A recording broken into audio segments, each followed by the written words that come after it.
Hello दोस्तों, रुद्र एक तलवार मास्टर के एक नए अध्याय पे आप लोग का स्वागत है। यह कहानी मेरे द्वारा एडिटेड और ट्रांसलेटेड है। अगर कहानी पसंद आए तो लाइक करें, अपने दोस्तों के साथ शेयर करें और प्यारा से कमेंट करना ना भूलें। आगे की कहानी और दूसरी कहानियों को जल्दी पाने के लिए चैनल को सब्सक्राइब करें ताकि आपको जल्दी से अपडेट मिले। धन्यवाद। भाड़े के सैनिकों की सभा में शामिल होने का उद्देश्य एक भाड़े का भाड़ा प्राप्त करना था ताकि वह उसे सेन कबीले को सौंप सके। कोई कल्पना कर सकता है कि यदि सेन कबीले को स्वर्ग स्तरीय युद्ध कौशल प्राप्त हो जाए तो उनकी ताकत में काफी सुधार होगा। यदि सेन वंश की शक्ति पर्याप्त मात्रा में बढ़ जाती तो उसे मयूर संप्रदाय से छिपने की आवश्यकता नहीं होती और वह उस सौम्य घर में वापस लौट जाता जिसे वह याद करता था और साथ ही अपनी दयालु और प्रेममयी मां को भी याद करता था। गौरव ने रुद्र को एक विशैली नजर से घूरते हुए व्यंग्य किया, तुम भाग्यशाली हो, मैं तुम्हें अभी जाने दूंगा। इसके साथ ही गौरव ने ट्रेजर माउंटेन की सील को अपने स्पेस रिंग में वापस कर दिया, लेकिन खुद को बचाने के लिए अवरोध सक्रिय रहा। रुद्र खुद को रोक नहीं सका और बोला, तुम्हें हमेशा उस कछुए के खोल में ही रहना चाहिए। देखते हैं ये कब तक चलेगा। जिस बाधा को बनाने के लिए एक संत शासक ने भारी कीमत चुकाई थी उसे कछुआ खोल कहा जाता है। रुद्र को सुनते ही गौरव का चेहरा पीला पड़ गया। ये शब्द सुनकर फकीर, ईशान, दक्ष और रुक्मणी सभी अप्राकृतिक रूप से मुस्कुराने लगे। हा, किसी के लिए ये कहना कि एक संत शासक की संत सेना द्वारा छोड़ी गई बाधा एक कछुए का खोल है। ये छोटी लड़की कुछ समय से जीवित है, लेकिन ये पहली बार है जब मैंने ऐसी बात सुनी है। छोटा भाई रुद्र बहुत अनोखा है। रुक्मणी हंस पड़ी। ठीक है, अब ज्यादा समय नहीं बचा है। अब हमें तदनुसार योजना बनानी चाहिए क्योंकि हमारे पास 6 शासक आयुध हैं। हम निश्चित रूप से उन जादुई जानवरों को नष्ट करने में सक्षम होंगे और हताहतों की संख्या को बिल्कुल न्यूनतम स्तर तक कम कर सकेंगे। फकीर बोला। अब तक युद्ध समाप्त हो चुका था। ऊर्जा की वह तीव्र मात्रा जो 1 किलोमीटर तक क्षेत्र में फैल गई थी अंततः कम हो गई थी और कई पृथ्वी संत मास्टर्स पहले ही वापस लौट चुके थे। कोई आश्चर्य नहीं कि उन्हें 5 विशेषज्ञ कहा जाता है, उनकी ताकत बहुत अधिक है। आखिर वह 200 मीटर की वस्तु क्या थी? यह अत्यंत शक्तिशाली लग रहा था। मैंने सुना कि वे इसे रूलर आर्मामेंट कहते हैं। अजीब बात है, आखिर यह क्या है? मैंने पहले कभी ऐसी बात नहीं सुनी थी। वहां मौजूद कई पुरुष ऊंची आवाज में बोलने के डर से धीमी आवाज में आपस में बातचीत करने लगे। कुल 4 जादुई जानवर हैं, जिनमें से प्रत्येक एक दुर्लभ प्रजाति है और व्यक्तिगत रूप से बहुत मजबूत हैं। उनमें से किसी एक से लड़ने के लिए हमें शासक आयुध के साथ 2 लोगों की आवश्यकता होगी। मैं केवल यह अनुमान लगा सकता हूं कि जादुई जानवरों में से एक को मारने के लिए हमें 3 लोगों को शासक आयुध के साथ ले जाना होगा। हमारे पास रूलर आर्मामेंट के 6 उपयोगकर्ता हैं, जिसका अर्थ है कि हम उनमें से 2 को मार सकते हैं, अन्य 2 से दूसरों को निपटना होगा। फकीर गंभीरता से बोला। हमारे पास बहुत सारे पृथ्वी संत मास्टर्स हैं, अंतिम 2 जादुई जानवरों के साथ वे उनसे निपटने में सक्षम होंगे। हालांकि किसी और के पास शासक आयुध नहीं होगा, लेकिन पृथ्वी संत मास्टर्स की संख्या किसी भी समस्या से निपटने में सक्षम होने के लिए पर्याप्त है। दक्ष ने कहा। यह सही है। फकीर ने अपना सिर हिलाया। अगर हम सब मिलकर काम करें तो हम जादुई जानवरों की रक्षात्मक रेखा को तोड़ने में सक्षम होंगे। मैं इस योजना से सहमत हूं। दक्ष ने समर्थन किया। मैं भी इससे सहमत हूं। ईशान बोला। 5 में से 3 विशेषज्ञ सहमत थे, जबकि अन्य 2 चुप रहे। भाई रुद्र, अगर आपकी राय हो तो। फकीर ने पीले कपड़े वाली लड़की और रुद्र की ओर देखा और फिर उनके पीछे खड़े 4 लोगों की ओर देखा। एक ही नजर में उसे पता चल गया कि रुद्र और वह लड़की दोनों ही अपने समूह के स्तंभ थे। मुझे कोई समस्या नहीं दिखती। रुद्र मुस्कुराया। लड़की ने कुछ नहीं कहा और केवल सहमति में अपना सिर हिलाया। समूह के सबसे मजबूत 2 सदस्यों को अपनी सहमति देते देख फकीर के चेहरे पर उत्साह के भाव थे। फिर क्षेत्र के चारों ओर एक नजर डालते हुए उन्होंने ऊंची आवाज में कहा, हर कोई, अब जब 5 विशेषज्ञ अमर की गुफा में प्रवेश करने के लिए एकजुट हो गए हैं तो मुझे उम्मीद है कि हर कोई हमारे साथ खड़ा होगा। हमारी संयुक्त शक्ति जादुई जानवरों को मारने के लिए पर्याप्त होगी और जो कोई भी गुफा में प्रवेश करेगा वह अपना खजाना ले सकेगा। जैसे ही फकीर ने अपना भाषण समाप्त किया, सभी लोग एक साथ खड़े हो गए और जोर जोर से जयकार करने लगे। इनमें से प्रत्येक व्यक्ति कम से कम महान संत गुरु के स्तर का था, यदि उससे अधिक नहीं। यदि आप पृथ्वी संत मास्टर नहीं हैं तो अपना जीवन बर्बाद मत कीजिए। हम केवल पृथ्वी संत मास्टर्स को हमारे साथ लड़ने के लिए आमंत्रित कर रहे हैं। दक्ष जोर से चिल्लाए, जिससे महान संत गुरुओं को यह बात बुरी लगी। इसके बाद महान संत मास्टर्स शिविर स्थल से पीछे हट गए और पीछे केवल 70 आदमी ही रह गए। उनमें से प्रत्येक एक मजबूत पृष्ठभूमि और दृढ़ निश्चयी चेहरे वाले पृथ्वी संत मास्टर थे। अच्छा, तो चलो सभी को यहाँ बुला लें ताकि हम योजना बना सकें। मेरा प्रस्ताव है कि हम 4 समूहों में विभाजित हो जाएं, प्रत्येक समूह एक जादुई जानवर से निपटेगा। क्या किसी की कोई राय है? फकीर बोला। ये योजना ठीक है, मैं सहमत हूँ। मैं भी इससे सहमत हूँ। Dot dot dot dot dot dot dot. हर कोई अपने प्रश्न पूछने लगा। आखिर कौन 4 डिवीजनों में से किस में होगा? एक व्यक्ति ने पूछा। फकीर मुस्कुराया, जब बात इस विषय पर आई तो मेरे पास पहले से ही एक योजना है। यहाँ आंतरिक समूह में इतने लोग हैं कि उन्हें 10-10 के 2 समूहों में विभाजित किया जा सकता है। यहाँ मौजूद बाकी 70 लोगों को भी 2 समूहों में विभाजित कर देना चाहिए। 35 आदमियों के 2 समूह, क्या किसी को कोई आपत्ति है? फकीर ने जिस आंतरिक समूह का उल्लेख किया था, वे सभी उसके ठीक बगल में खड़े थे। इनमें 5 विशेषज्ञ शामिल थे, जिनमें रुद्र का समूह भी शामिल था। ऐसा लग रहा था कि बाहर के लोगों को फायदा था, लेकिन ऐसा नहीं था। आंतरिक समूह के सभी लोग सबसे मजबूत व्यक्ति थे, और उनमें से कुछ लोग अपनी ताकत के स्तर के 3 अन्य व्यक्तियों के साथ आसानी से लड़ सकते थे। तो फिर अभी हमें अपने समूह विभाजित कर लेने चाहिए। फकीर ने रुद्र और लड़की की ओर मुस्कुराते हुए देखा। रुद्र, क्या हम दोनों एक ही डिवीजन में रह सकते हैं? फकीर को मित्रता की पहल करते देख रुद्र एक पल के लिए चौंक गया, फिर जल्दी से अपने आप को संभालते हुए बोला, अगर भाई फकीर हमारे साथ है तो ये हमारे लिए सम्मान की बात होगी। छोटे भाई, तुम बहुत सुंदर हो, ये बड़ी बहन तुम्हारे साथ रहना चाहती है। तुम मुझे मना तो नहीं करोगे ना? रुक्मणी धीमी गति से रुद्र के पास चली गई और उसके मुंह से एक जोरदार सांस निकली। रुद्र ने शांत भाव से हंसते हुए कहा, इसमें कोई आपत्ति नहीं है, लेकिन भाई फकीर ही स्वीकार कर सकते हैं। मुझे भी कोई आपत्ति नहीं है, बहन रुक्मणी का भी स्वागत है। फकीर ने उसकी ओर एक मनोहर मुस्कान के साथ कहा। हा, छोटी बहन, तुम बीमार लग रही हो। क्या ऐसा हो सकता है कि आप नहीं चाहते कि बड़ी बहन आपके साथ आए? हा, छोटी बहन, तुम्हें चिंता करने की जरूरत नहीं है। यहाँ की बहन इस सुंदर भाई को तुमसे नहीं छीन पाएगी। रुक्मणी ने पीले वस्त्र वाली लड़की से मोहपूर्वक बात की। तुम्हें कम बकवास बोलना चाहिए। लड़की गुस्से से आग बबूला हो गई और उसकी आंखें उस लड़की को इस तरह घूरने लगी मानो वह उनसे आग उगलने वाली हो। हा, छोटी बहन का स्वभाव बहुत गुस्सैल है। ऐसा नहीं हो सकता, छोटी बच्ची, तुम्हें नम्र होना होगा। विचारशील बनो और पुरुष तुम्हें प्यार करेंगे। इस तरह तुम्हारे पास कोई भी आदमी नहीं होगा जो तुम्हारे साथ सही व्यवहार करेगा। रुक्मणी को देखकर ऐसा लग रहा था जैसे वह कभी क्रोधित ही नहीं होती और लगातार हंसती रहती है। लड़की की प्रतिक्रिया विशेष रूप से हिंसक थी क्योंकि उसने अपने सोलुना धनुष की डोरी खींची और उस पर एक तीर तान दिया। यदि आप इसी तरह बोलते रहे तो मुझे दोष मत देना। रुक्मणी चीखकर रक्षा के लिए रुद्र के पीछे छिप गई। भयभीत चेहरे के साथ उसने कहा, छोटी बहन, तुम्हारी बड़ी बहन तो बस मजाक कर रही थी। कृपया इतना आवेगपूर्ण मत बनो, अन्यथा छोटे भाई की जान को खतरा हो सकता है। असहाय आह भरते हुए रुद्र बोला, रुक्मणी, अच्छा होगा कि तुम उसे तंग करना बंद कर दो। उसका स्वभाव बहुत खराब है। हा, छोटे भाई की बातें बिल्कुल सही हैं। छोटी बहन का स्वभाव बहुत खराब है। रुक्मणी फूहड़ हंसी हंसने लगी, लेकिन उसने उसे चिढ़ाना बंद कर दिया। उनके आसपास के लोग चेहरे पर हल्की मुस्कान लिए ये सब देख रहे थे मानो वे कोई प्रदर्शन देख रहे हों, लेकिन किसी ने कुछ नहीं कहा। इसके बाद चारों डिवीजनों को शीघ्रता से विभाजित कर दिया गया। रुद्र, पीले वस्त्र वाली लड़की, रुक्मणी और फकीर। रुक्मणी, फकीर के 3 अधेड़ साथी बिमल, ऋत्विक, रोहित और रघुवीर के साथ 2 भावशून्य पुरुषों के साथ एक ही दल में थे।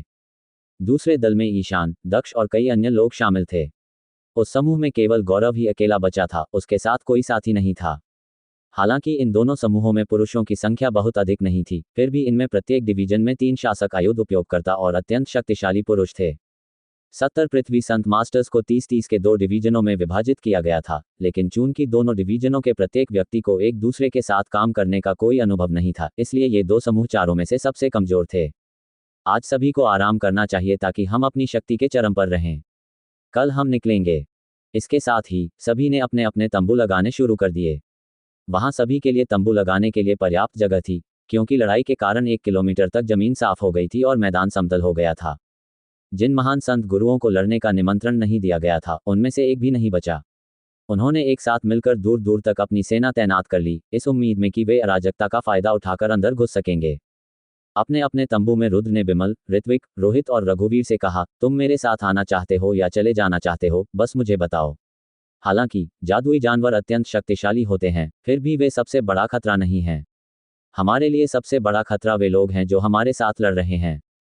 बाहर से हर कोई उन जादुई जानवरों को मारने के एक ही उद्देश्य के लिए लड़ रहा है, लेकिन जिस क्षण हम अमर की गुफा में प्रवेश करेंगे, हमारा गठबंधन निस्संदेह टूट जाएगा और एक अराजक लड़ाई में फंस जाएगा।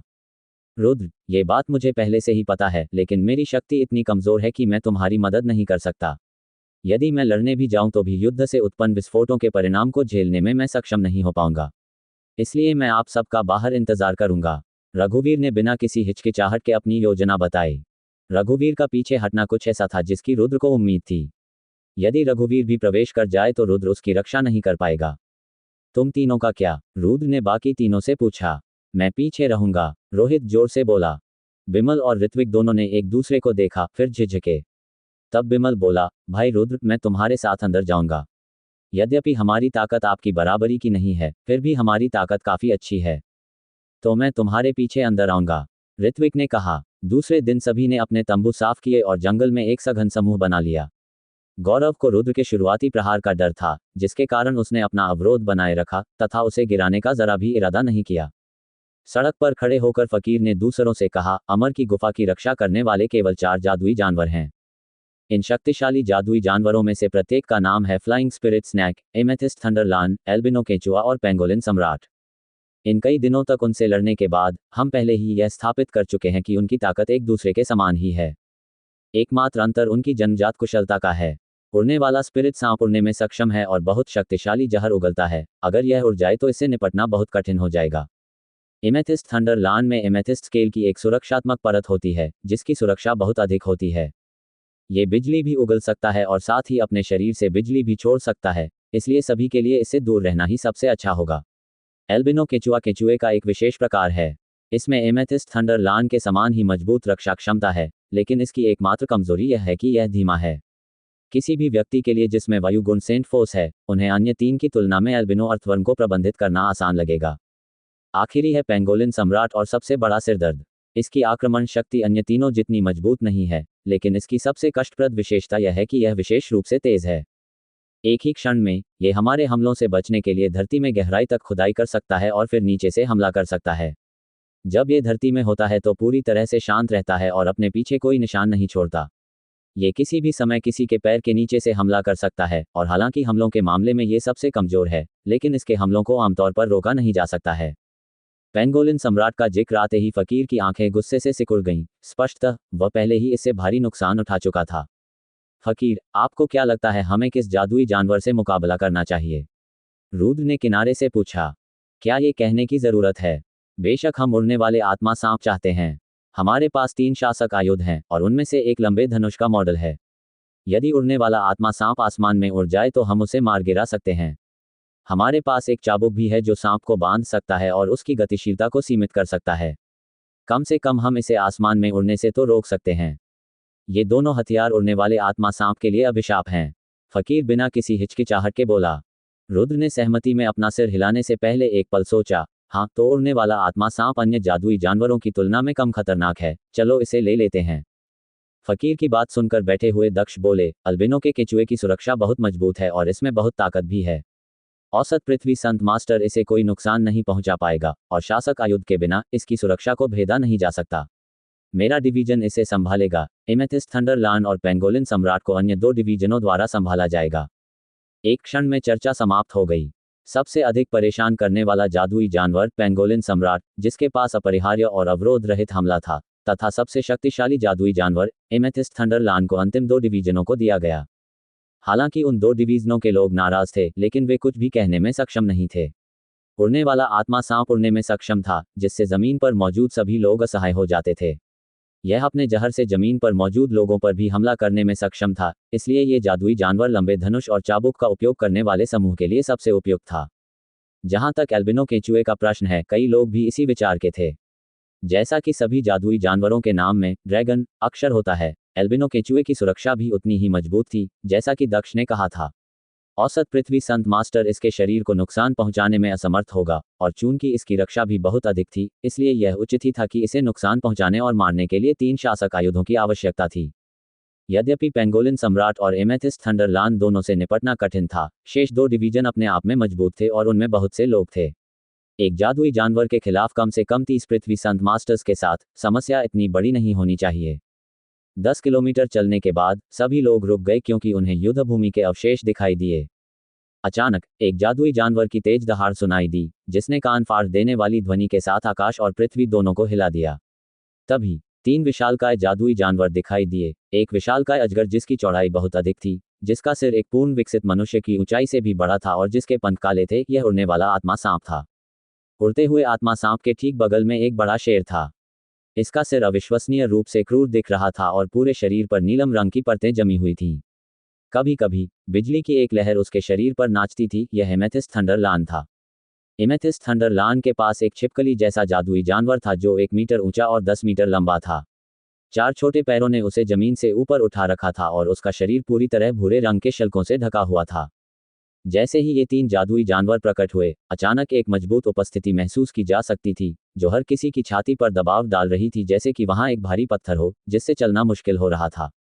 अब एक साथ, पेंगोलिन सम्राट अभी भी भूमिगत हो सकता है, इसलिए सावधान रहें, दक्ष ने कहा। उसने अपनी ज्वाला तलवार उठाए और एल्बिनो केंचुए की ओर बढ़ा। उनके ठीक पीछे गौरव और ईशान तथा उनके समूह ने हथियार लेकर हमला कर दिया। उसी समय पेंगोलिन सम्राट के अलावा अन्य 3 जादुई जानवरों ने कार्रवाई शुरू कर दी। फुट सुनहरे प्रकाश की चमक के साथ पीले कपड़े पहने लड़की ने अपने सोलुना धनुष से उड़ते हुए आत्मा सांप की ओर एक तीर चलाया। टकराना। तीर एक विस्फोटक ध्वनि के साथ उड़ते हुए आत्मा सांप से टकराया। सांप का पूरा शरीर एक क्षण के लिए ऐंठने लगा, फिर एक बार फिर स्थिर हो गया। उसके विशालकाय शरीर पर एक खूनी छेद देखा जा सकता था। कानों को चुभने वाली भयंकर फुफकार के साथ सांप पीले कपड़े पहने लड़की की ओर उड़ गया। फकीर ने अपनी कुल्हाड़ी उठाई और गरज कर कहा, इसकी देह को कोड़े से बांध दो।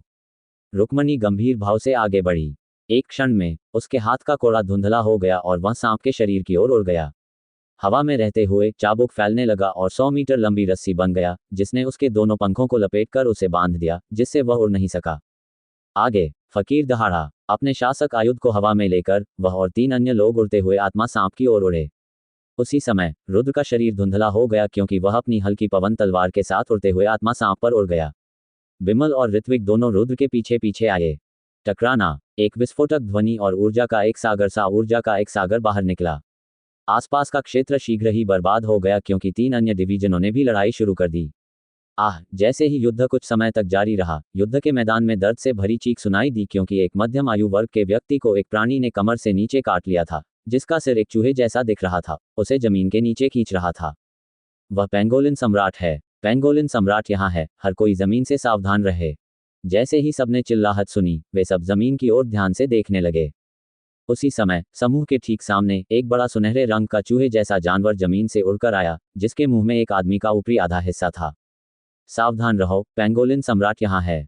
जल्दी करो और इस पर हमला करो, इसे जमीन में भागने मत दो। जैसे ही पेंगोलिन सम्राट प्रकट हुआ, सभी लोग जोर जोर से चिल्लाने लगे और पेंगोलिन सम्राट पर हमला करने लगे। पेंगोलिन सम्राट बहुत तेज था और शव को अपने मुंह में निगलने के बाद तुरंत वापस जमीन में उड़ गया। यहां तक कि जब 3 संत हथियारों से उसके शरीर पर वार किया गया, तो केवल चिंगारियां ही दिखाई दी। पेंगोलिन सम्राट एक शल्कयुक्त जादुई जानवर था जिसके पूरे शरीर पर सुनहरे शल्क थे। यद्यपि इसकी सुरक्षा एल्बिनो केंचुआ जितनी मजबूत नहीं थी, फिर भी यह औसत अर्थ सेंट मास्टर द्वारा पहुंचाई जाने वाली क्षति से अधिक शक्तिशाली थी। जमीन से एक अविश्वसनीय रूप से तेज कील उभरी और एक व्यक्ति के कूल्हे में घुस गई, इससे पहले कि वह कुछ प्रतिक्रिया कर पाता। उस आदमी ने तीखी आवाज में चिल्लाते हुए अपने अग्नि विशेषता वाले सेंट वेपन को जमीन में घुसा दिया, जिससे उसे उम्मीद थी कि वह पेंगोलिन सम्राट को उसके भूमिगत छिपे हुए स्थान से बाहर निकाल सकेगा। उसने केवल धरती पर प्रहार किया, क्योंकि पेंगोलिन सम्राट पहले ही उस क्षेत्र से जा चुका था। एक तीव्र बैंगनी प्रकाश चमक उठा और पूरी दुनिया अचानक हिल गई। बगल में एमेथिस्ट थंडरलान ने बिजली का एक नीला भाला छोड़ा जो निकटतम व्यक्ति की ओर घूमा, जिससे उसका शरीर काला हो गया और वह जमीन पर गिर गया। कई लोगों ने तुरंत ही अपने पवित्र हथियारों से शेर पर हमला कर दिया, जिससे उसके शस्त्रों पर कुछ चिंगारी और खून के साथ खनखनाहट जैसी आवाज पैदा हुई। यद्यपि एमेथिस्ट थंडरलान की सुरक्षा बहुत कमजोर नहीं थी, फिर भी वह बिना कुछ क्षति उठाए भारी प्रहारों से बचाव करने में सक्षम नहीं था। शेर के मुंह से गुस्से भरी दहाड़ निकली और उसने अपने तीखे पंजे आसपास के लोगों पर बरसाए जो उस पर हमला कर रहे थे। शेर के मुंह से बिजली की एक और किरण निकली और सबसे नजदीक खड़े व्यक्ति को बचने का मौका दिए बिना उस पर गिर पड़ी। उसी क्षण एमेथिस्ट थंडरलान पर हमला करने वाले 30 पृथ्वी संत मास्टर्स में से 10 को बिजली का झटका लगा और वे कोयले जैसे काले शरीर के साथ फर्श पर गिर पड़े। अन्य 3 व्यक्ति शेर के पंजों से घायल हो गए, जिससे उनकी तत्काल मृत्यु हो गई तथा कई अन्य घायल हो गए। एमेथिस्ट थंडरलान की शक्ति अविश्वसनीय रूप से प्रबल थी और इसलिए शेर के खिलाफ लड़ने वालों को सबसे अधिक क्षति उठानी पड़ती थी। दूसरी ओर फ्लाइंग स्पिरिट स्नैक और एल्बिनो अर्थवर्म से लड़ने वाले समूहों को आसानी हो रही थी। दोनों डिवीजनों के पास 3-3 शासक आयुध उपयोगकर्ता थे और वे अपने आप में काफी मजबूत थे, जिससे उनके समूह के लिए किसी भी प्रकार की क्षति उठाना मुश्किल हो गया था। फकीर ने अपना रूलर आर्मामेंट निकाला और उसे एल्बिनो केंचुए पर फेंका, जिससे उसके शरीर के शल्क आसानी से कट गए और उसे काफी क्षति पहुंची। कुछ ही देर में एल्बिनो केंचुए का पूरा शरीर उसके खून से चमकीला लाल हो गया। उड़ने वाला आत्मा सांप एल्बिनो केंचुए से अधिक शक्तिशाली नहीं था, विशेष रूप से तब जब उसके पंख रुक्मणी के चाबुक से बंधे हुए थे। यद्यपि वह अपने शासक आयुध की पूरी शक्ति प्रदर्शित नहीं कर रही थी, फिर भी यह उड़ते हुए आत्मा सांप से मुकाबला करने के लिए पर्याप्त था। अंत में बंधे होने पर सांप की शक्ति पहले की तुलना में बहुत कम हो गई, जिसका उस पर बहुत बुरा प्रभाव पड़ा और वह अपनी पूरी शक्ति का केवल 60% ही प्रदर्शित कर सका। फकीर के शासक के हथियार ने उड़ते हुए आत्मा सांप के शरीर पर प्रहार किया और 1 मीटर लंबा गहरा घाव छोड़ दिया, जिससे वह चिल्ला उठा। पीले कपड़े पहने लड़की दूर खड़ी होकर अपने लंबे धनुष से लगातार तीर चला रही थी। प्रत्येक सुनहरा तीर सांप के सिर की ओर उड़ गया। हिंसक फुफकार के साथ सांप ने अपना सिर एक ओर से दूसरी ओर हिलाना शुरू कर दिया और खून टपकने लगा। रुद्र और अन्य लोग अपने ऋषि शस्त्रों के साथ सांप पर हमला करने के लिए तैयार होकर उड़ने लगे। इसके सिर पर प्रत्येक व्यक्ति जोर से प्रहार करने के लिए नीचे झुका। यद्यपि प्रत्येक जादुई जानवर काफी शक्तिशाली था, फिर भी मनुष्यों द्वारा उन पर एक ही समय में हमला करना बहुत ज्यादा था। प्रत्येक व्यक्ति कम से कम एक पृथ्वी संत मास्टर था और उनसे प्रहार सहना उनकी शक्ति पर भारी पड़ रहा था। जहां तक फ्लाइंग स्पिरिट स्नैक और एल्बिनो अर्थवर्म का प्रश्न है, तो 3 रूलर आर्मामेंट्स के कारण एमेथिस्ट थंडरलान द्वारा पहुंचाई गई क्षति से भी अधिक क्षति हुई। फिलहाल केवल पेंगोलिन सम्राट को ही दूसरे पक्ष पर बढ़त हासिल है और वह अच्छी स्थिति में है। उड़ता हुआ आत्मा सांप बंधनों के विरुद्ध लगातार संघर्ष करता रहा, लेकिन कोई लाभ नहीं हुआ। उसके शरीर पर घाव और भी गंभीर होते जा रहे थे और जैसे जैसे वह घायल होता जा रहा था, उसका गुस्सा और भी अधिक उग्र होता जा रहा था। रुक्मणी का चेहरा गंभीर हो गया और उसने अपना निचला होंठ काट लिया तथा अपने माथे पर पसीना बहाते हुए ध्यान केंद्रित किया। इस समय वह पूरी तरह से उड़ते हुए आत्मा सांप के पंखों को बांधने पर केंद्रित थी। अचानक उड़ते हुए आत्मा सांप ने जोर से फुफकार मारी, क्योंकि उसके मुंह से बड़ी मात्रा में संक्षारक अम्ल हर दिशा में निकलने लगा।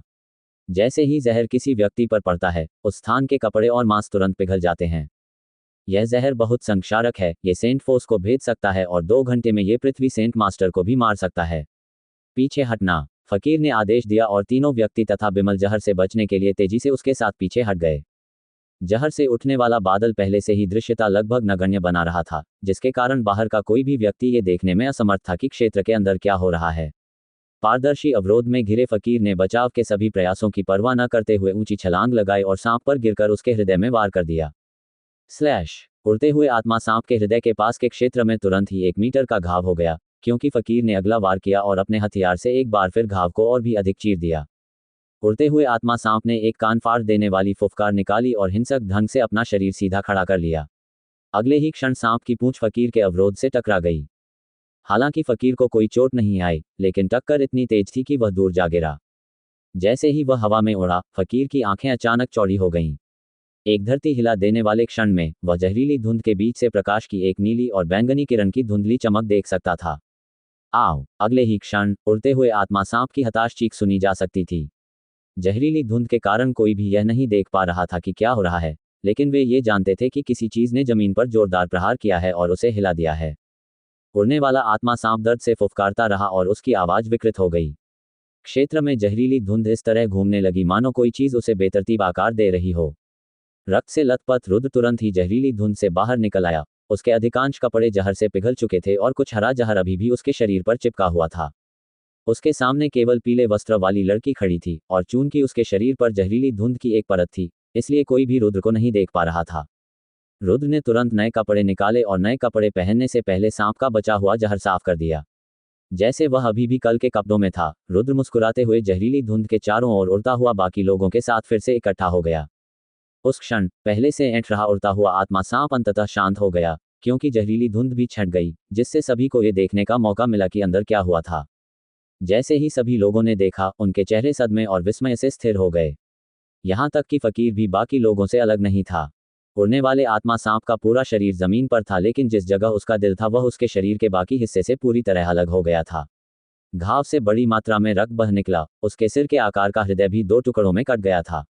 उड़ने वाला आत्मा सांप अभी भी जीवित अवस्था में जमीन पर पड़ा था, लेकिन वह मृत्यु से अधिक दूर नहीं था और राक्षस का कोर बिना किसी निशान के उसके शरीर से गायब हो चुका था। फकीर को वह समय याद आ गया जब उसने धुंधली नीली और बैंगनी चमक देखी थी। उसने महसूस किया था कि रुद्र में बहुत बड़ा परिवर्तन आ गया है, लेकिन उसने कुछ नहीं कहा क्योंकि उसे लगा कि उसके दिल में संदेह और भ्रम छा गया है। तभी एल्बिनो केचुआ ने भी एक भयानक आवाज निकाली और फिर वह जमीन पर गिर पड़ा, जिसके सिर पर गौरव के खजाने के पहाड़ की सील टूट गई। यहाँ तक कि उसके पूरे शरीर को सील द्वारा कई बार कुचला गया था, जिससे वह गंभीर रूप से घायल हो गया था। अब उड़ने वाला आत्मा सांप और एल्बिनो केचुआ दोनों मर चुके थे। केवल दो ही बचे थे। एक था एमेथिस्ट थंडरलार्न जो इधर उधर उछल रहा था। उसके शरीर पर घावों के बावजूद जीवन को कोई खतरा नहीं था। अपनी जन्मजात कुशलता और दुर्लभता के कारण इसकी ताकत अपने वर्ग के अन्य घोड़ों से कहीं अधिक थी। यहाँ तक कि एक पृथ्वी संत मास्टर भी इसे थोड़ी सी क्षति पहुंचाने की ही आशा कर सकता है। पेंगोलिन सम्राट सबसे स्वस्थ था। भूमिगत होकर इधर उधर भागते हुए वह ऊपर वालों के साथ लुका छिपी खेलता था, मानो ये युद्ध न होकर कोई खेल हो। एक ही बार में लोगों पर हमला करने से पहले अचानक प्रकट होकर गायब हो जाने वाला ये जीव अपने पीछे कोई निशान नहीं छोड़ता, बल्कि केवल सिरदर्द ही पैदा करता है। एमेथिस्ट थंडरलार्न और पेंगोलिन सम्राट दोनों से लड़ने वाले डिवीजनों को भारी क्षति हुई थी। शेर से लड़ते हुए कम से कम 1 दर्जन लोग मारे गए, जबकि कई अन्य को गंभीर चोटें आईं, क्योंकि शेर लगातार उससे संघर्ष कर रहा था। जहां तक पेंगोलिन सम्राट का प्रश्न है, उसने पहले ही 7 लोगों को निगल लिया था तथा 1 दर्जन अन्य को घायल कर दिया था। पेंगोलिन सम्राट को अभी तक कोई क्षति नहीं हुई थी। एमेथिस्ट थंडरलार्न बहुत शक्तिशाली है, जल्दी से आकर हमारी मदद करो, नहीं तो हम ज्यादा देर तक नहीं टिक पाएंगे। पेंगोलिन सम्राट से निपटने में हमारी मदद करें। ये देखकर कि किस प्रकार उड़ते हुए आत्मा सांप और एल्बिनो केचुए को मार दिया गया, अन्य लोग खुशी से सहायता के लिए चिल्लाने लगे। एल्बिनो केचुए से राक्षस कोर को शीघ्रता से बाहर निकालते हुए दक्ष अपने आदमियों को जंगल में ले गया, बिना उन 2 डिवीजनों की परवाह किए जो अभी भी जादुई जानवरों से लड़ रहे थे। उन पर ध्यान मत दो, चलो पीछे मत रह जाना, अमर की गुफा हमारे ठीक सामने है। फकीर ने रुद्र और बाकी टुकड़ी को आवाज लगाई और दक्ष का पीछा करने के लिए अपने साथ 3 आदमी लेकर आया। उसे कक्षा 5 के उड़ने वाले आत्मा सांप की लाश की परवाह नहीं थी। उड़ते हुए आत्मा सांप की लाश को देखे बिना रुद्र ने बाकी लोगों को जंगल में उनके पीछे आने के लिए बुलाया। पागलों की तरह दौड़ते हुए रुद्र फकीर के पीछे एक गुफा में चला गया।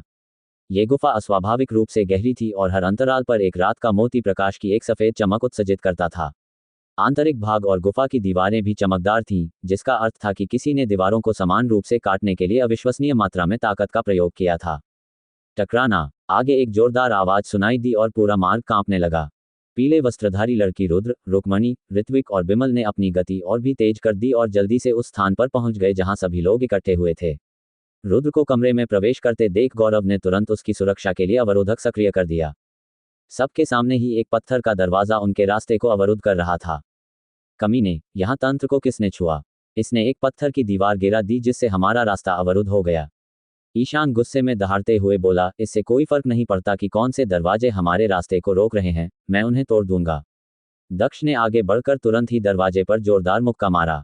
एक दबी हुई आवाज के साथ पत्थर का दरवाजा बाकी सभी के ऊपर ऊंचा उठता रहा, केवल थोड़ी सी धूल हिलकर नीचे गिर रही थी। ये दृश्य देखकर सभी लोग आश्चर्यचकित रह गए। एक क्षण के लिए तो दक्ष भी स्तब्ध रह गया और फिर खुद से बुदबुदाया, क्या ये सचमुच पत्थर का दरवाजा है? दक्ष को स्पष्ट रूप से पता था कि उसकी मुट्ठी में कितनी ताकत लगी हुई है। यहाँ तक कि लोहे के दरवाजे में भी छेद हो जाता, लेकिन इस पत्थर के दरवाजे पर खरोंच तक नहीं आई। हे भगवान, क्या ये सचमुच पत्थर का दरवाजा है? यह अविश्वसनीय रूप से कठोर है। ये पत्थर का दरवाजा पत्थर जैसी सामग्री से बनाया गया है, लेकिन ये बहुत टिकाऊ है। ये पत्थर का दरवाजा निश्चित रूप से कोई साधारण दरवाजा नहीं है।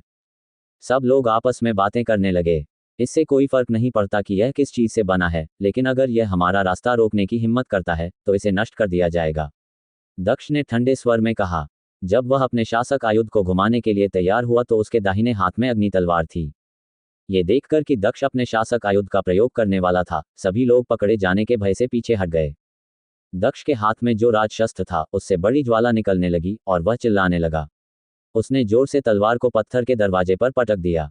धमाका। एक कान फाड़ देने वाली आवाज सुनाई दी क्योंकि पूरी गुफा झटके से हिल गई। सभी ने दर्द से अपना सिर हिलाया और खुद को स्थिर किया। थोड़ी देर बाद गुफा में पुनः शांति छा गई। सभी की आंखें खुली की खुली रह गईं और वे स्तब्ध होकर पत्थर के दरवाजे को देखने लगे। वह सामान्य रूप से उनके ऊपर खड़ा रहा। इस पत्थर के दरवाजे को बनाने में जो इस्तेमाल हुआ है वह वाकई बहुत कठोर है। रुक्मणी हकलाते हुए बोली और उसने सदमे में अपने हाथ से अपना मुंह ढक लिया।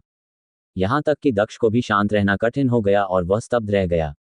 इस तरह के एक साधारण से दिखने वाले पत्थर के दरवाजे पर रूलर आर्मामेंट का प्रहार बिना किसी नुकसान के सहन हो जाए, यह विश्वास करना बहुत मुश्किल था। भव्य वेशभूषा में सजे फकीर पत्थर के दरवाजे के पास गए और शांत भाव से उसे छूने के लिए अपना हाथ उठाया। इस दरवाजे को तोड़कर हम अमर की गुफा में प्रवेश कर सकेंगे। आइए हम सभी शासक आयुध के साथ एक ही समय में उस पर हमला करें। मुझे संदेह है कि ये दरवाजा 6 शासक हथियारों की ताकत का सामना करने में सक्षम होगा। ये सही है, ये सबसे अच्छा उपाय है। ईशान बोला। हा, ठीक है बड़े भाइयों। यदि बड़े भाई भारी काम कर सकते हैं तो ये छोटी लड़की किनारे से मदद करेगी। ये पत्थर का दरवाजा टूटेगा या नहीं, ये सब आप पर निर्भर है। लड़की ने सभी को देखकर मुस्कुराते हुए आकर्षक ढंग से बात की। फिर रुद्र की ओर बढ़ते हुए उसने उसे प्यार भरी मुस्कान के साथ देखा। भाई रुद्र, क्या तुम इसे आजमाना चाहते हो? रुद्र ने कटु मुस्कान के साथ अपना सिर हिलाया। इसके पास कोई शासक आयुध नहीं है, इसलिए मेरा हमला काफी कमजोर होगा। यह क्षेत्र इतना चौड़ा भी नहीं है, इसलिए इसमें एक साथ खड़े इतने सारे लोग नहीं रह सकेंगे। मैं किसी और के काम में बाधा नहीं डालना चाहता। जैसे ही रुद्र ने यह कहा, एक बड़ी पशुवत दहाड़ सुनाई दी, जिससे गुफा में मौजूद सभी लोग पीले पड़ गए। वह एमेथिस्ट थंडरलान है और उसके कदमों की आवाज। हे भगवान, उन्होंने यहां दौड़कर आने की हिम्मत की। वे शेर को ला रहे हैं। सभी लोग जल्दी से कार्य करें। फकीर चिल्लाया।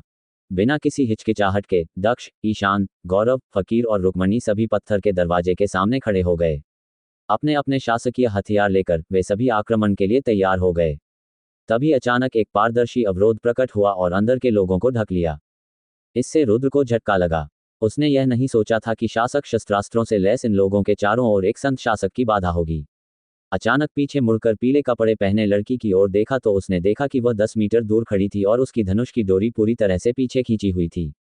एकमात्र अंतर यह था कि उसकी रक्षा के लिए कोई अवरोध नहीं था, लेकिन रुद्र को यह नहीं पता था कि क्या उसके पास कोई संत शासक नहीं था जो उसकी सहायता कर रहा था या फिर वह उसका उपयोग नहीं कर रही थी। उस समय 6 शासक आयुध उपयोगकर्ताओं को छोड़कर बाकी सभी तुरंत पीछे हट गए। 6 शासक शस्त्रास्त्रों से प्राप्त ऊर्जा प्रतिक्रिया किसी भी पृथ्वी संत मास्टर को नुकसान पहुंचाने के लिए पर्याप्त थी। आक्रमण करना। एक ही आदेश से रूलर आर्मामेंट के सभी 6 उपयोगकर्ताओं पर हमला कर दिया गया।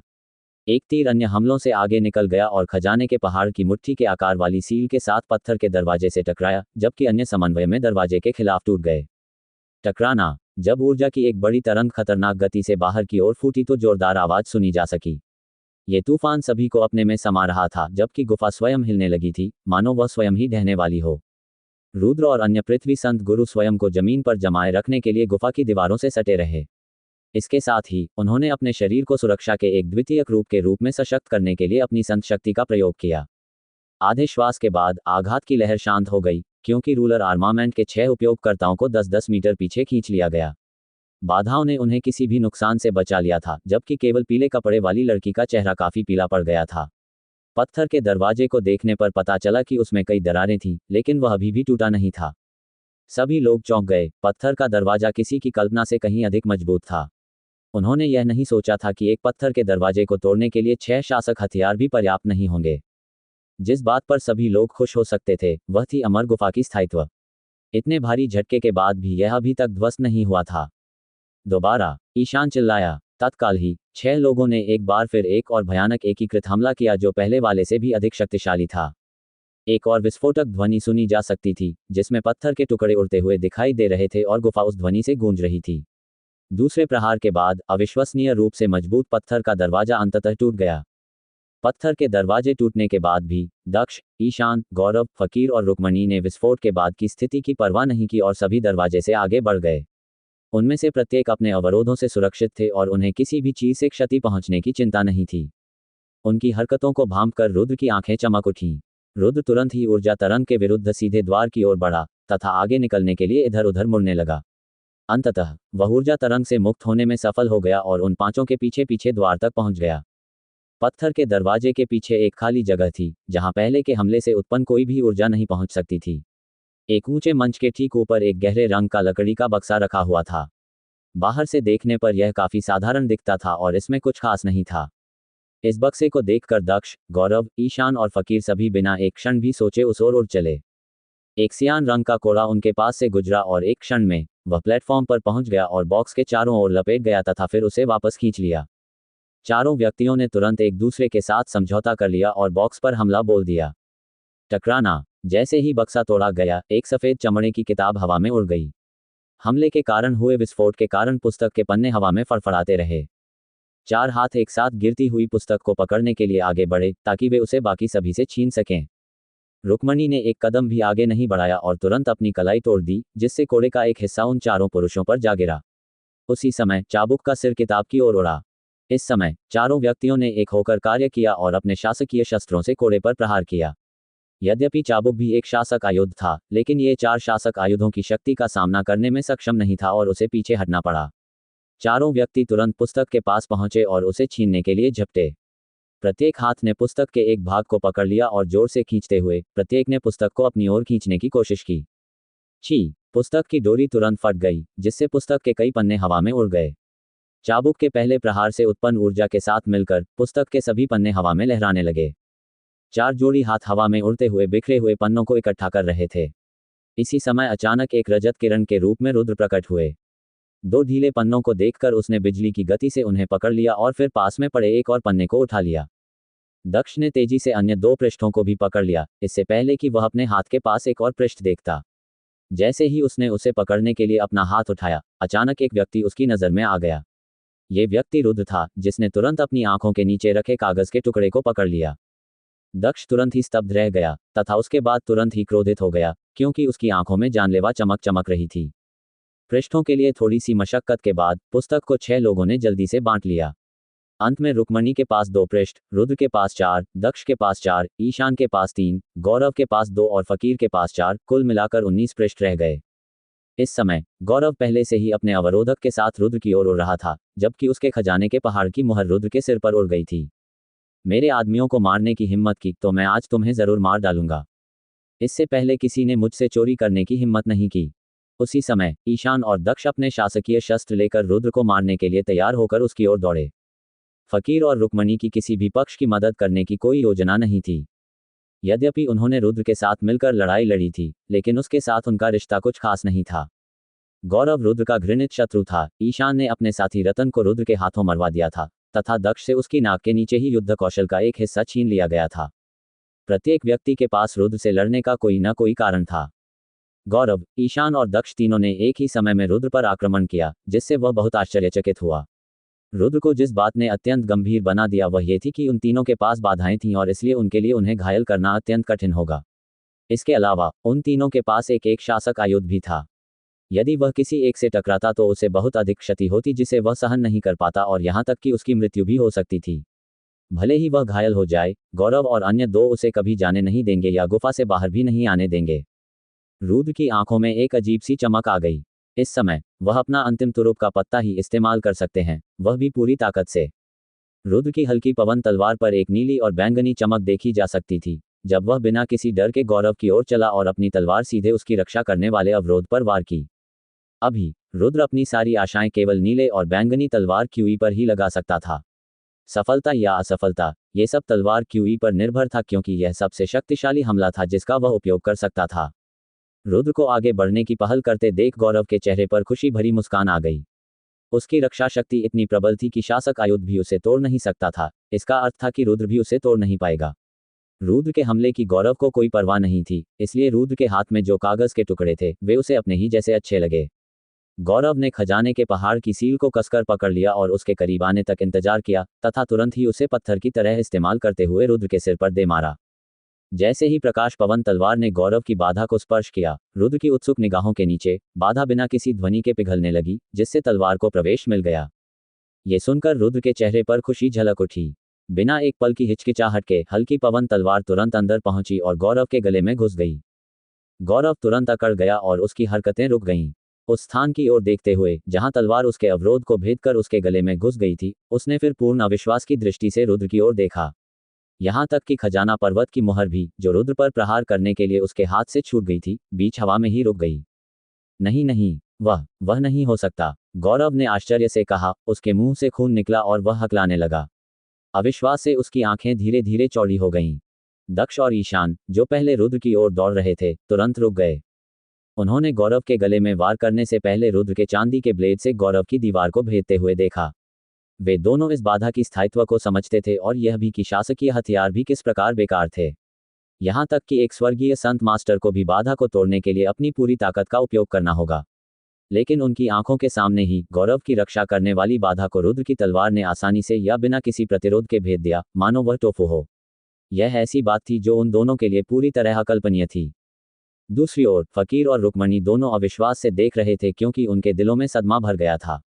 रुक्मणी का मुंह आश्चर्य से खुला रह गया और वह पत्थर की मूर्ति की तरह स्थिर रुद्र और गौरव को देखती रही। उसी समय पीले वस्त्र वाली लड़की भी गुफा में प्रवेश कर चुकी थी और उसने देखा कि रुद्र की तलवार गौरव के गले में घुस गई है। वह मूक आश्चर्य में थी और अविश्वास से उस दृश्य को देख रही थी, जिससे उसकी आंखें फैल गईं। उसने गौरव की बाधा तोड़ दी। लड़की को ऐसा महसूस हुआ कि सदमे से उसका दिल तेजी से धड़क रहा है। इस समय वह नहीं जानती थी कि कौन सी भावना अधिक प्रबल थी, गौरव की मृत्यु से उत्पन्न खुशी या रुद्र की श्रेष्ठ युद्ध शक्ति के अचानक प्रकटीकरण से उत्पन्न उत्साह। रुद्र ने अपनी तलवार को देखा जो गौरव की बाधा को तोड़ चुकी थी, और वह उत्साहित था। ऐसा लगा जैसे उसके दिल से कोई भारी बोझ उतर गया हो। तलवार आत्माओं के जागने के बाद उन्होंने लगातार उसकी हमलावर शक्ति बढ़ाने में उसकी मदद की थी। एक महान संत मास्टर के रूप में भी वह पृथ्वी संत मास्टर्स को मारने में सक्षम था, और अब तक तलवार आत्माओं ने उसे कभी निराश नहीं किया था। उन्होंने उस अवरोध को भी नष्ट कर दिया था जो एक शासक आर्मामेंट नहीं कर सकता था। इससे अवरोध वाले लोग भी पहले की तरह बड़ा खतरा नहीं रहेंगे। यद्यपि रूलर आर्मामेंट अत्यंत शक्तिशाली था, लेकिन ये केवल अत्यंत शक्तिशाली प्रहार करने में ही सक्षम था। जब तक कोई यह सुनिश्चित कर ले कि रूलर आर्मामेंट किसी से संपर्क या टकराव न करे, तब तक रूलर आर्मामेंट एक साधारण संत हथियार से भिन्न नहीं है। गौरव की जान तुरंत चली गई क्योंकि वह कांपती निगाहों से रुद्र को देखता रहा। धीरे धीरे अपनी ताकत खोते हुए अवरोध तेजी से नष्ट होने लगा और फिर पूरी तरह से गायब हो गया। कलाई के एक झटके से रुद्र की तलवार ने गौरव के गले को खून से लथपथ कर दिया और फिर बाहर निकल गई। उसी समय रुद्र ने जल्दी से गौरव की अंतरिक्ष अंगूठी और खजाने के पहाड़ की सील को अपनी जेब में रख लिया और फिर ईशान से लड़ने के लिए उसकी ओर मुड़ा। रुद्र ने पहले ही ईशान और दक्ष को अपना शत्रु मान लिया था। जो लोग उसके शत्रु थे, उनके प्रति रुद्र को कोई दया नहीं थी। इससे भी अधिक रुद्र चाहता था कि उनके हाथों में स्वर्ग स्तरीय युद्ध कौशल पृष्ठ हों। रुद्र को उड़कर आते देख ईशान का चेहरा खराब हो गया।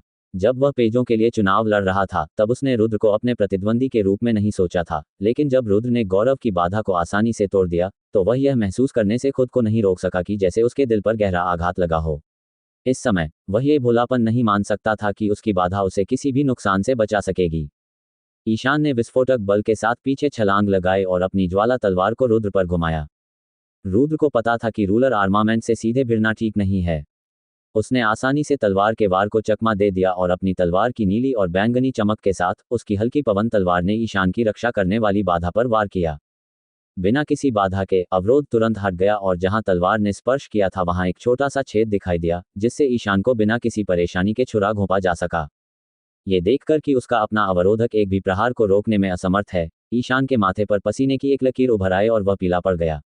एक ही छलांग के साथ वह पीछे की ओर उड़ गया और तलवार के वार से बचने के लिए अपना हथियार ऊपर उठा लिया। डिंग! शासक आयुध के विरुद्ध प्रहार किए जाने पर नीला और बैंगनी तलवार क्यूई इसे तोड़ पाने में सक्षम नहीं थी। चूंकि शासक के आयुध वर्तमान में ठीक हो रहे नीले और बैंगनी तलवार क्यूई के लिए बहुत अधिक मजबूत थे। वे चमक से क्षतिग्रस्त नहीं हो सकते थे। उस समय शासक आयुध एक बड़ी ज्वाला के साथ बाहर की ओर निकला, जो एक गोली की तरह रुद्र पर जा लगा। रुद्र अपने आप को रोक नहीं सका और थोड़ा सा चौंक कर वह पीछे कूद पड़ा, क्योंकि उसकी भावनाओं में खून खौल रहा था। रुद्र को पता था कि शासक आयुध एक संत शासक के संत हथियार के अवशेष थे, इसलिए उनमें अविश्वसनीय मात्रा में शक्ति थी। एक भी वार उसके लिए काफी होता था, जिसे सहना उसके लिए मुश्किल हो जाता था। जाओ मर जाओ! ईशान ने रुद्र की पीछे की ओर छलांग का फायदा उठाया और तुरंत रुद्र पर वार किया। नजरों से ओझल होते हुए रुद्र ने फुर्ती से ईशान की तलवार को चकमा दिया और फिर अपनी तलवार से उस पर वार कर दिया। पूरा क्षेत्र रुद्र की तलवार की प्रतिबिंबों से भर गया, क्योंकि उसने ईशान को अपने भीतर फंसा लिया था। एक पल में ही ईशान रुद्र की हरकतों से घबरा गया। स्वयं की रक्षा के लिए तुरंत अपना स्वयं का शासक आयुध लेकर आया। उसने रुद्र की हल्की पवन तलवार पर प्रहार करने के लिए अपने शासक आयुध के भीतर की बड़ी ऊर्जा का दोहन करने से पहले ये पता लगाने का प्रयास किया कि कौन सी तलवार असली थी। जैसे ही ईशान अपने प्रहार की क्रिया करने वाला था, वह तुरंत अपने नृत्य के बीच में ही रुक गया और देखा कि रुद्र किसी तरह उसके पीछे आ गया था। उसकी हल्की पवन तलवार ने एक बार फिर उसकी बाधा को अज्ञात रूप से चीर दिया और पीछे से उसके गले में वार कर दिया।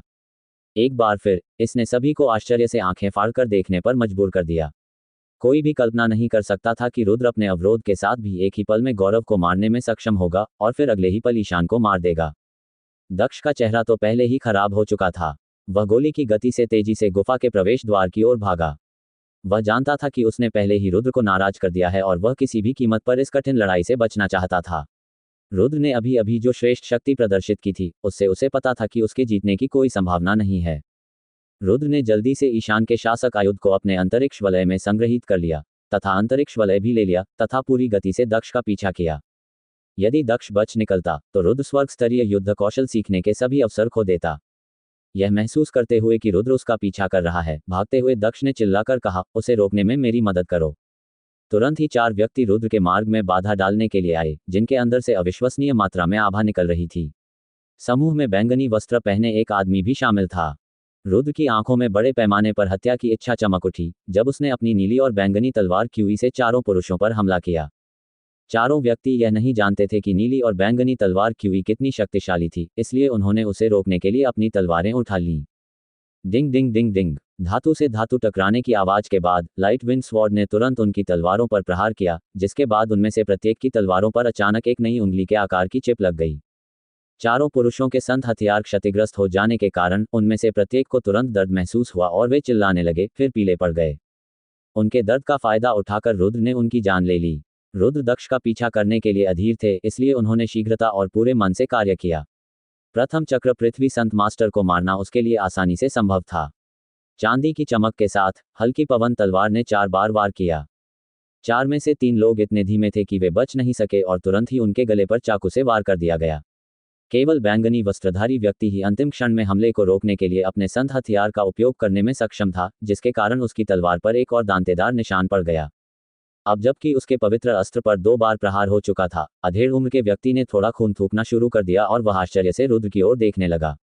रुद्र की हल्की पवन तलवार ने लगातार प्रहार करते हुए उस आदमी की हरकतों को पूरी तरह दबा दिया।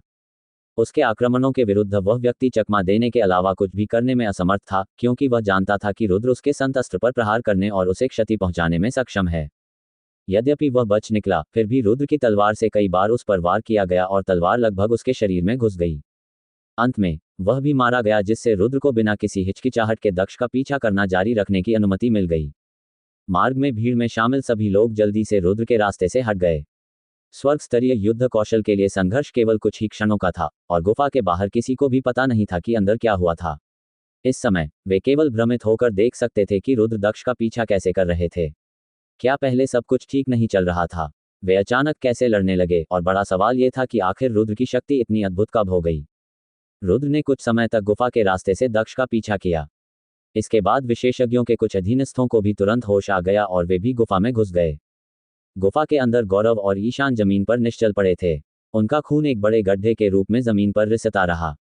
भगवान ईशान! अचानक एक दुखी आवाज सुनाई दी, जैसे 2 अधेड़ उम्र के व्यक्ति तीर की तरह ईशान की ओर गुफा में घुसे हों। उसके गले में छेद को देखकर सभी लोग तुरंत सफेद पड़ गए और फिर दुख से जोर जोर से रोने लगे। भगवान ईशान! भगवान ईशान! एक व्यक्ति ने अधीरता से ईशान के शरीर को हिलाया, मानो उसे मधुबान बनाने की कोशिश कर रहा हो। भगवान ईशान की मृत्यु पहले ही हो चुकी है। दूसरे आदमी ने चेहरे पर दुख के भाव के साथ आह भरी। मृत! बस ये कैसे संभव है? भगवान ईशान के पास एक अवरोधक था जो उनकी रक्षा कर रहा था, साथ ही एक शासक आयुध भी था। यहाँ कोई भी ऐसा नहीं है जो उसे मार सके। वह आदमी पागलों की तरह बोला। कबीले में ईशान की स्थिति सही से बहुत परे थी। वह न केवल कुलपिता का पुत्र था, बल्कि वह खार के कबीले का भावी नेता भी था।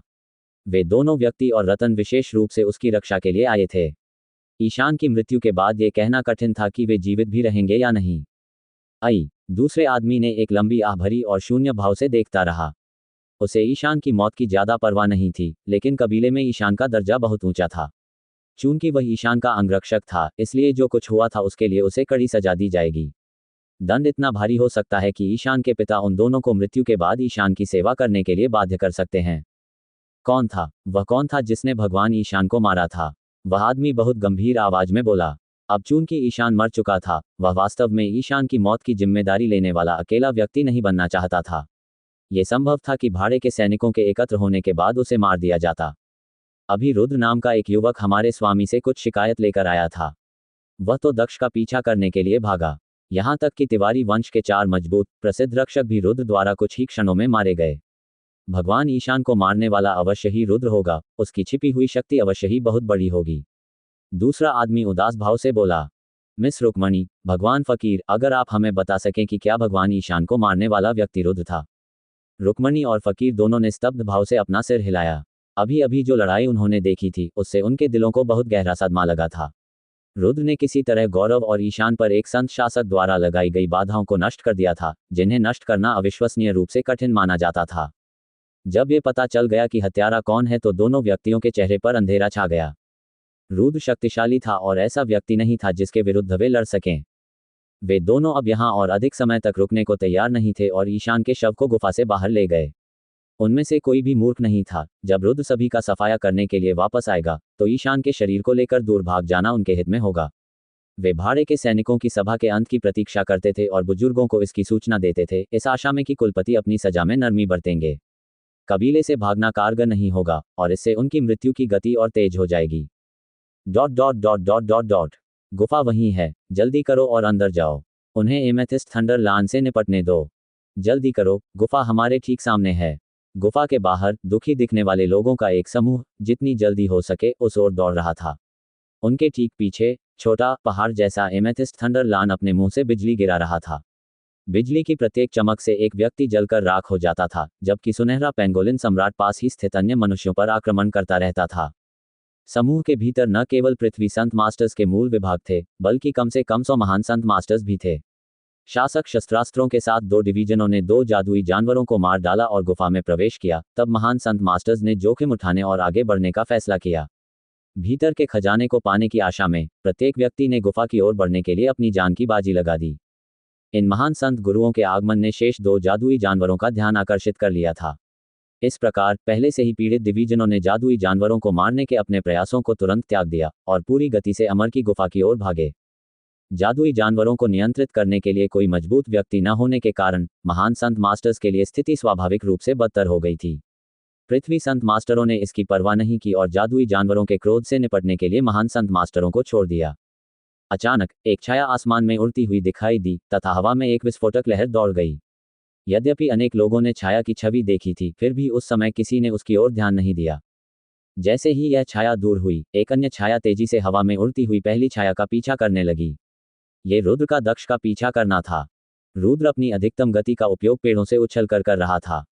प्रत्येक प्रक्षेपण के साथ वह 10 मीटर अतिरिक्त आगे उड़ता गया और धीरे धीरे दक्ष और अपने बीच की दूरी कम करता गया। यह महसूस करते हुए कि रुद्र अभी भी उसका पीछा कर रहा है, दक्ष का चेहरा चौंक गया और उसने मन ही मन सोचा, क्या 5वें चाचा और अन्य 3 लोगों को रुद्र ने मार दिया होगा? नहीं, कोई रास्ता नहीं है। 5वां चाचा 5वें चक्र पृथ्वी संत मास्टर में था, उसे रुद्र द्वारा इतनी जल्दी मारने का कोई रास्ता नहीं है। यह विचार उसके मन में आते ही अविश्वास उत्पन्न हो गया। वह जानता था कि यदि रुद्र गौरव और ईशान दोनों की बाधाओं को नजरअंदाज कर सके तो उसकी ताकत उसकी सोच से कहीं अधिक होगी। वह अपने 5वें चाचा और 3 अन्य तृतीय चक्र पृथ्वी संत मास्टर अंगरक्षकों को मारने के लिए पर्याप्त मजबूत नहीं है, भले ही वह एक शासक आयुध का उपयोग क्यों न करे। इस समय तक दक्ष ने रुद्र को एक भयानक प्राणी मान लिया था, जिससे वह लड़ नहीं सकता था। उसने अपनी गति और भी बढ़ा दी, अपने शासक आयुध की रक्षा करने के लिए दृढ़ संकल्पित था। दक्ष मृत्यु से नहीं डरता था, लेकिन वह राजा के आयुध को किसी अन्य व्यक्ति के हाथ में पड़ने से रोकना चाहता था। इस प्रकार वह केवल भाग सकता था। शासक शस्त्र ऐसी चीज थी जिसके लिए प्रत्येक कबीले को भारी कीमत चुकानी पड़ती थी और इससे कबीले की शक्ति और प्रभाव पर जबरदस्त प्रभाव पड़ता था। दक्ष अपने शासकीय आयुध को किसी अन्य के हाथ में पड़ने की अनुमति बिल्कुल नहीं दे सकते थे, अन्यथा उसके कबीले को जीवन भर के लिए शर्मिंदगी झेलनी पड़ेगी, जिससे उबरना संभव नहीं होगा। दोनों व्यक्तियों की गति धीरे धीरे अधिकतम तक बढ़ गई। कुछ ही समय में 10 किलोमीटर की यात्रा पूरी हो गई थी। जंगल से भागते हुए वे एक खुले मैदान में पहुंचे। अभी रुद्र ने दक्ष से दूरी कम कर दी थी। अब तक दोनों के बीच केवल 1 किलोमीटर का अंतर रह गया था। यद्यपि दक्ष वायु का गुण नहीं था, फिर भी उसकी दौड़ने की गति अधिकांश से काफी बेहतर थी, इसलिए रुद्र को भी उसका पीछा करने के लिए बहुत अधिक ऊर्जा लगानी पड़ी। इस समय रुद्र से 10 किलोमीटर दूर काले वस्त्र पहने, कमर तक बाल वाले एक युवक तेजी से जंगल की ओर भाग रहा था। वह युवक लगभग 27 या 28 वर्ष का लग रहा था और उसके चेहरे पर दृढ़ता थी। मैंने सुना है कि पिछले साधक की गुफा यहीं थी और उसमें स्वर्ग स्तरीय युद्ध कौशल है। लोग तो यहाँ तक कहते हैं कि 5 विशेषज्ञ भी वहाँ एकत्र हुए थे। वाह, मुझे खुद जाकर देखना चाहिए, उम्मीद है कि मैं उसे ढूंढ पाऊंगा। काले वस्त्र पहने युवक ने मन ही मन बुदबुदाया। तभी काले वस्त्र पहने युवक ने देखा कि 2 आकृतियां उससे कुछ किलोमीटर दूर से आती हुई तेजी से उसकी ओर बढ़ रही हैं। 2 लोगों को देखकर युवक के चेहरे पर तिरस्कार का भाव था और वह बुदबुदाया, 2 और लोग मौत की ओर भाग रहे हैं। मुझे उम्मीद है कि वे बहुत कमजोर नहीं होंगे, मैं अपनी ताकत का परीक्षण करना चाहता हूं।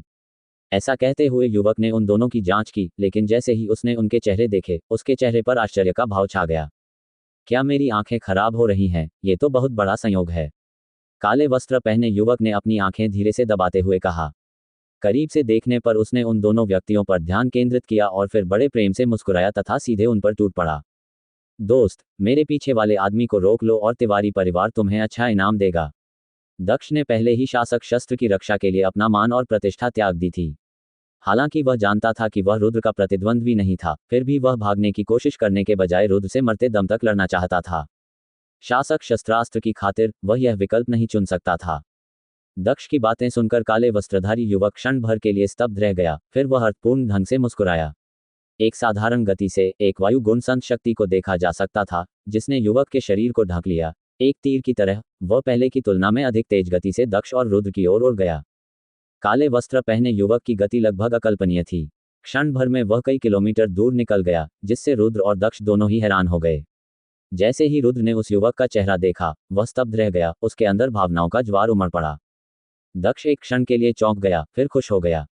उसने सोचा भी नहीं था कि उसकी किस्मत इतनी अच्छी होगी कि उसे इतना मजबूत इंसान मिलेगा। अपनी तेज गति के कारण भले ही वह रुद्र को पराजित न कर पाए, कम से कम वह उसे व्यस्त तो रख ही सकता था। दोस्त, मेरे पीछे वाले आदमी को पकड़ने में मेरी मदद करो और तिवारी वंश तुम्हें इनाम देगा। दक्ष ने एक बार फिर शांत स्वर में कहा। युवक के चेहरे पर अजीब सी मुस्कान थी, लेकिन उसने दक्ष को कोई जवाब नहीं दिया। अपनी नीली तलवार निकालकर उसने भयानक गति से दक्ष पर वार किया।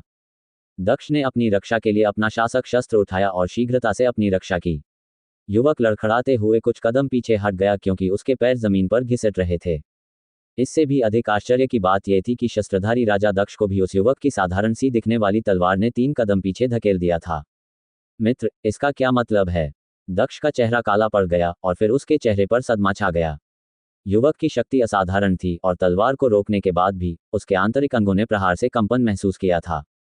क्या ये औसत दिखने वाला युवक किसी तरह स्वर्ग का संत गुरु हो सकता है? दक्ष ने भयभीत होकर मन ही मन सोचा। युवक ने दक्ष के हाथों में तलवार को देखकर आश्चर्य से अपने आप को याद किया और फिर जोर से गाली देते हुए बोला, अरे तो यह शासक का युद्ध था। दक्ष को पकड़े हुए युवक के साथ रुद्र ने शीघ्र ही उसे पकड़ लिया। दक्ष की पीठ से 20 मीटर दूर खड़े होकर वह काले वस्त्र पहने युवक को देखकर मुस्कुराया। युवक ने प्रसन्नतापूर्वक मुस्कुराते हुए रुद्र की ओर देखा और फिर हाथ हिलाया। अरे रुद्र, मैंने सोचा नहीं था कि मैं आपसे इस तरह मिलूंगा। यदि आप रूलर आर्मामेंट उपयोगकर्ता को भी काबू में कर सके तो आप बहुत अच्छा काम कर रहे हैं। रुद्र ने अपने चेहरे पर एक खुशी भरी मुस्कान बिखेरी। राजीव, हमें एक दूसरे को देखे हुए लगभग 1 साल हो गया है। मैं तुम्हें बड़ी मुश्किल से पहचान पाया था। ये युवक अप्रत्याशित रूप से राजीव था, जो मध्य हवा में मंदिर में रुका हुआ था। लगभग 1 वर्ष बीत चुका था, लेकिन उसकी ताकत में जबरदस्त परिवर्तन आ चुका था।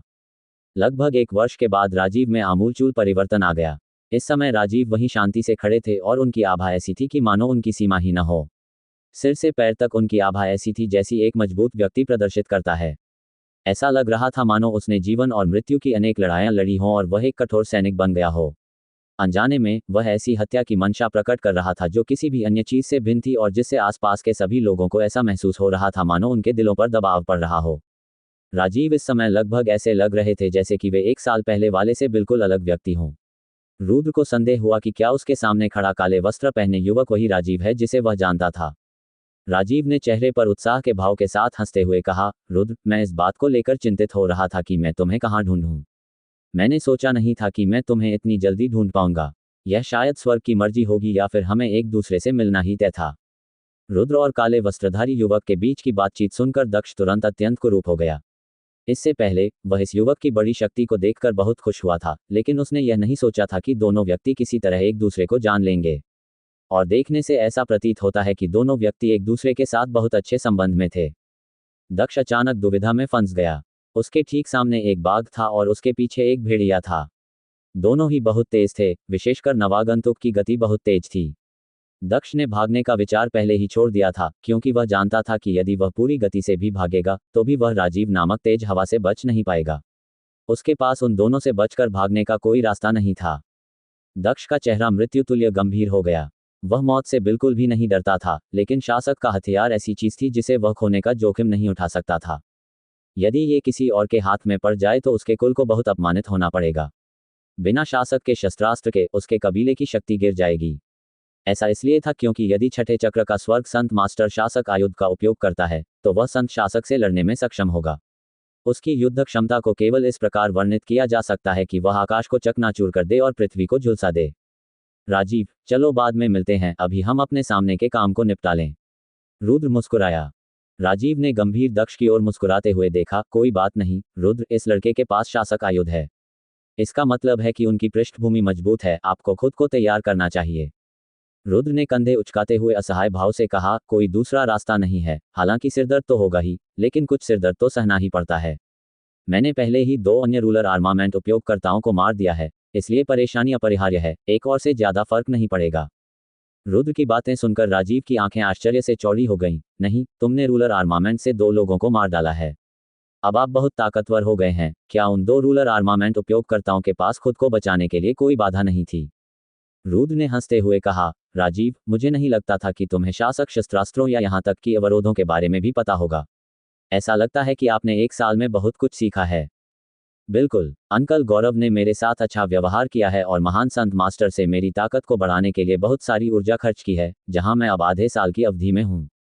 उन्होंने मुझे कई चीजें भी सिखाईं। राजीव ने दक्ष की ओर इशारा किया। रुद्र, इस व्यक्ति की ताकत काफी अच्छी है, क्या आप इसे अभ्यास के लिए मुझे दे सकते हैं? कुछ दिन पहले जब से मैंने अंकल गौरव को छोड़ा है, मैं अपनी ताकत का ठीक से परीक्षण नहीं कर पाया हूं। राजीव की बातों से दक्ष निःशब्द हो गया। वह शपथ ले सकता था कि उसने राजीव नामक व्यक्ति को यह कहते हुए सुना था कि आधे वर्ष के भीतर वह महान संत मास्टर स्तर से उस स्तर पर पहुंच गया है जहां वह शासक आयुध उपयोगकर्ता के साथ बिना किसी चोट के मुकाबला कर सकता है और यहां तक कि उन्हें पीछे भी धकेल सकता है। दक्ष को इस बात पर विश्वास करना कठिन लगा। पृथ्वी संत मास्टर स्तर का कोई भी व्यक्ति अपनी शक्ति पर भरोसा करने के बावजूद भी एक शासक आयुध व्यक्ति को घायल करने में सक्षम नहीं होगा, लेकिन ये काले वस्त्र पहने युवक ऐसा करने वाला पहला व्यक्ति था।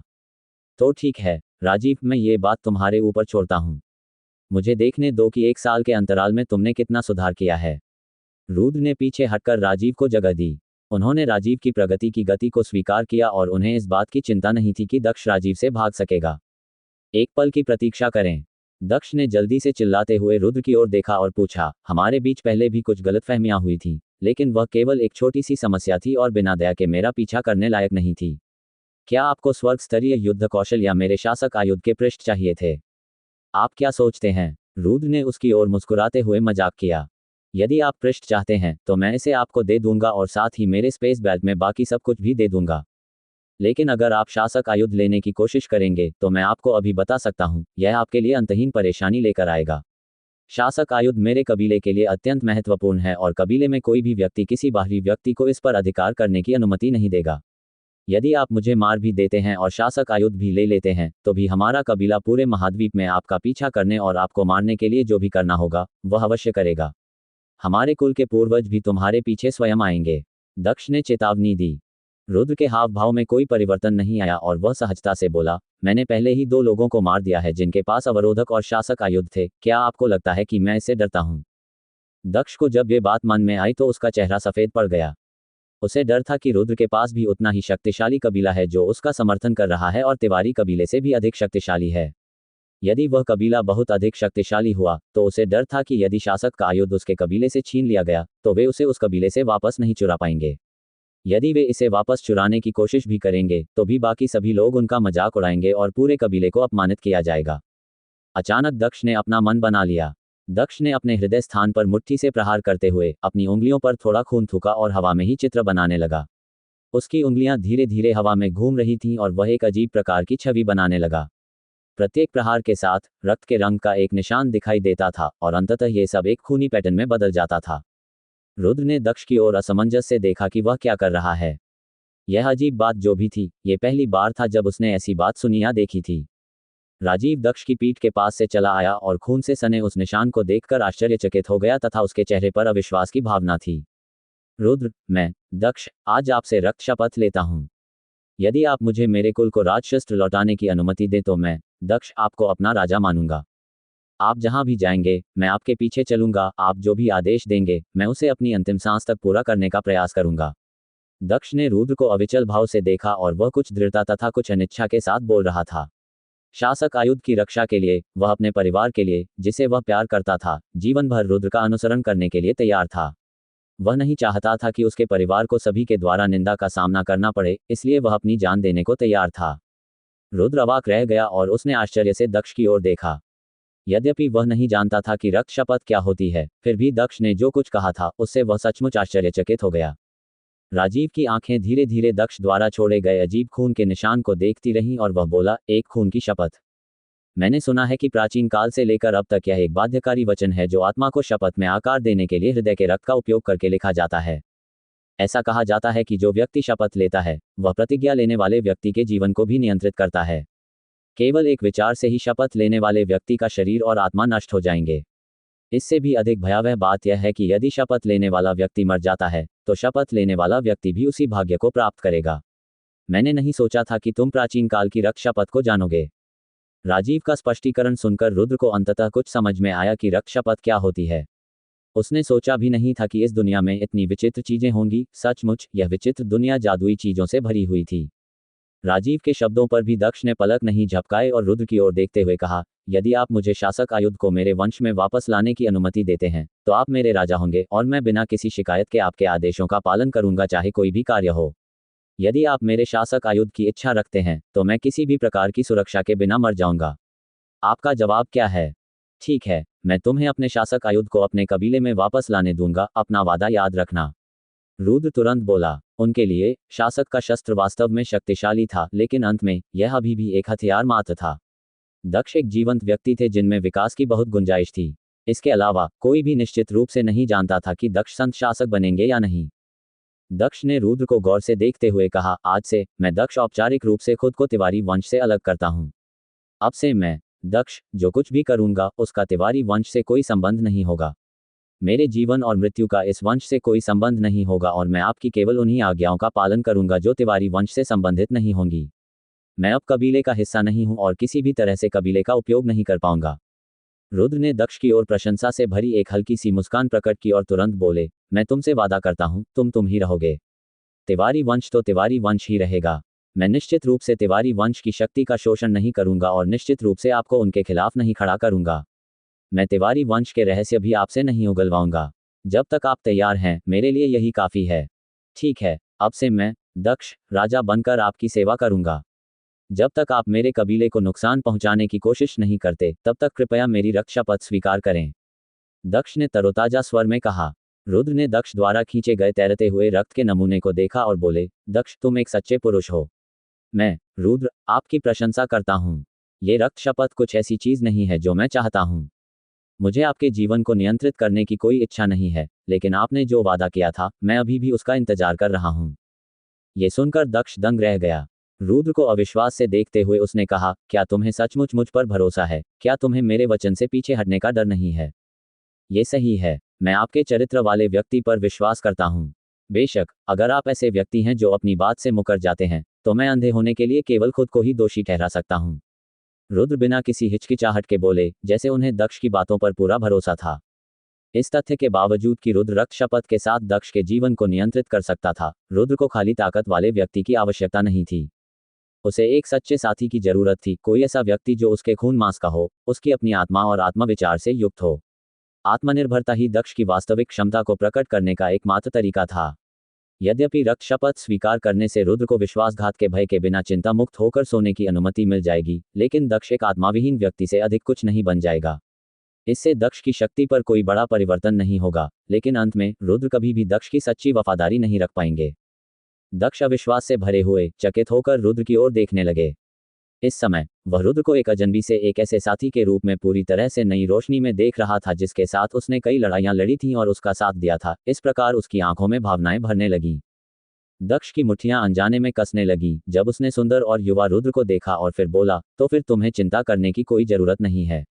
मैं दक्ष ऐसा व्यक्ति नहीं हूं जो अपनी बात से पीछे हटता हो। जब मैं शासक आयुध अपने कबीले को लौटा दूंगा तब मैं अपना वादा पूरा करने के लिए तुरंत वापस आऊंगा। रुद्र ने मुस्कुराते हुए अपना सिर हिलाया। ऐसा लग रहा था कि उनके और दक्ष के बीच का मामला उस तरह से सुलझ गया है जिसकी रुद्र को उम्मीद नहीं थी। अब उन्हें दक्ष की निष्ठा प्राप्त हो गई थी, इसलिए रुद्र खुश थे।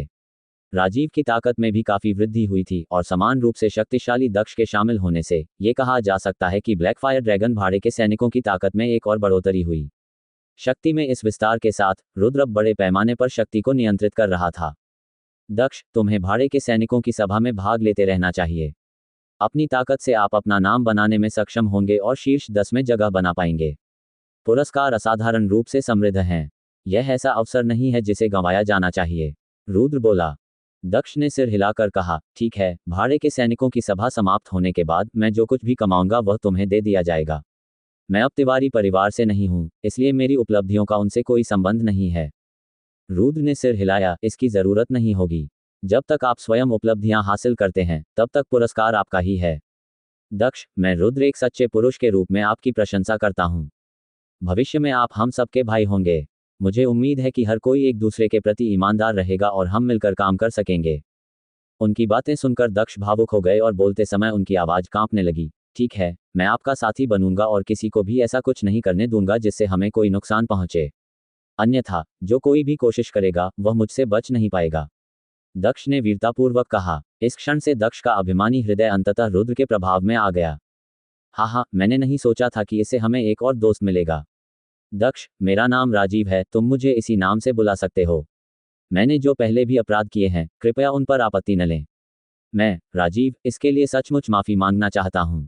राजीव ने भी दक्ष के चरित्र की प्रशंसा की और प्रसन्नतापूर्वक उसकी ओर मुस्कुराया। दक्ष अपने चेहरे पर हल्की सी मुस्कान लाए बिना नहीं रह सका और उसने राजीव के कंधे पर हाथ रखते हुए कहा, तो मैं भविष्य में तुम्हें राजीव ही कहूंगा। आज का दिन मेरे लिए भाग्यशाली रहा क्योंकि मुझे दो असाधारण प्रतिभाओं से मिलने और उनका साथी बनने का अवसर मिला। तुम दोनों मुझसे छोटे हो, लेकिन तुम दोनों मुझसे विपरीत रूप से शक्तिशाली हो। विशेषकर तुम, राजीव, अपनी शक्ति से तुम मेरे शासकीय शस्त्र के प्रहार को झेलने में समर्थ हो गए और मुझे वापस भेज देने में भी समर्थ हो गए। क्या आप स्वर्ग संत मास्टर हो सकते हैं? राजीव जोर से हंसे। यह इतना भी चरम नहीं है, मैं केवल शिखर छठे चक्र पृथ्वी संत मास्टर स्तर पर हूं। हालांकि स्वर्ग संत मास्टर क्षेत्र तक केवल एक और कदम है, फिर भी इस कदम को पार करने में मुझे कम से कम 3 साल लगेंगे। क्या आपकी ताकत पहले ही छठे चक्र पृथ्वी संत मास्टर स्तर तक पहुंच गई है? जैसे ही राजीव ने बात खत्म की, रुद्र आश्चर्य से बोला और उसकी आंखें अविश्वास से फैल गईं। 1 वर्ष से भी कम समय में राजीव एक महान संत गुरु से छठे चक्र के पृथ्वी संत गुरु बन गए। यह इतनी भयावह गति थी कि इसे बिजली की गति जैसे शब्दों से भी वर्णित नहीं किया जा सकता। ऐसा इसलिए था क्योंकि पृथ्वी संत मास्टर बनने के लिए सफलता प्राप्त करने हेतु अविश्वसनीय मात्रा में ऊर्जा की आवश्यकता थी। हालांकि छठे चक्र पृथ्वी संत मास्टर बनने के लिए ऊर्जा की मात्रा अथाह थी। फिर भी राजीव किसी तरह 1 वर्ष के भीतर असंभव को संभव बनाने में सफल रहे। यहां तक कि रुद्र भी उस समय केवल प्रथम चक्र पृथ्वी संत गुरु थे। दक्ष ने राजीव की ताकत को आश्चर्य से देखा। उन्हें नहीं लगा कि राजीव 28 वर्ष से अधिक उम्र का है। यह उनकी उम्र से 2 साल कम था, लेकिन दोनों के बीच ताकत का अंतर बहुत बड़ा था। स्वर्ग संत मास्टर स्तर से एक कदम दूर होने के कारण इस प्रकार की उपलब्धि ने स्वर्ग से भेजे गए प्रतिभाशाली दक्ष को ग्रहणग्रस्त महसूस कराया। रुद्र के चेहरे पर भाव देखकर राजीव हंस पड़ा और उसे उसका भाव अच्छा लगा। रुद्र, तुम्हें इतना आश्चर्यचकित नहीं होना चाहिए। मेरी ताकत बढ़ाने के लिए अंकल गौरव ने अपनी बहुत सारी ऊर्जा खर्च की और मेरी ताकत बढ़ाने के लिए असंख्य स्वर्गीय खजाने का इस्तेमाल किया। मूलतः अंकल गौरव ने मेरी शक्ति को स्वर्ग संत मास्टर क्षेत्र तक बढ़ाने की योजना बनाई थी। दुर्भाग्यवश मेरी वर्तमान नींव के साथ यदि मैं एक स्वर्गीय संत मास्टर बन जाऊं तो मेरी नींव बिखर जाएगी।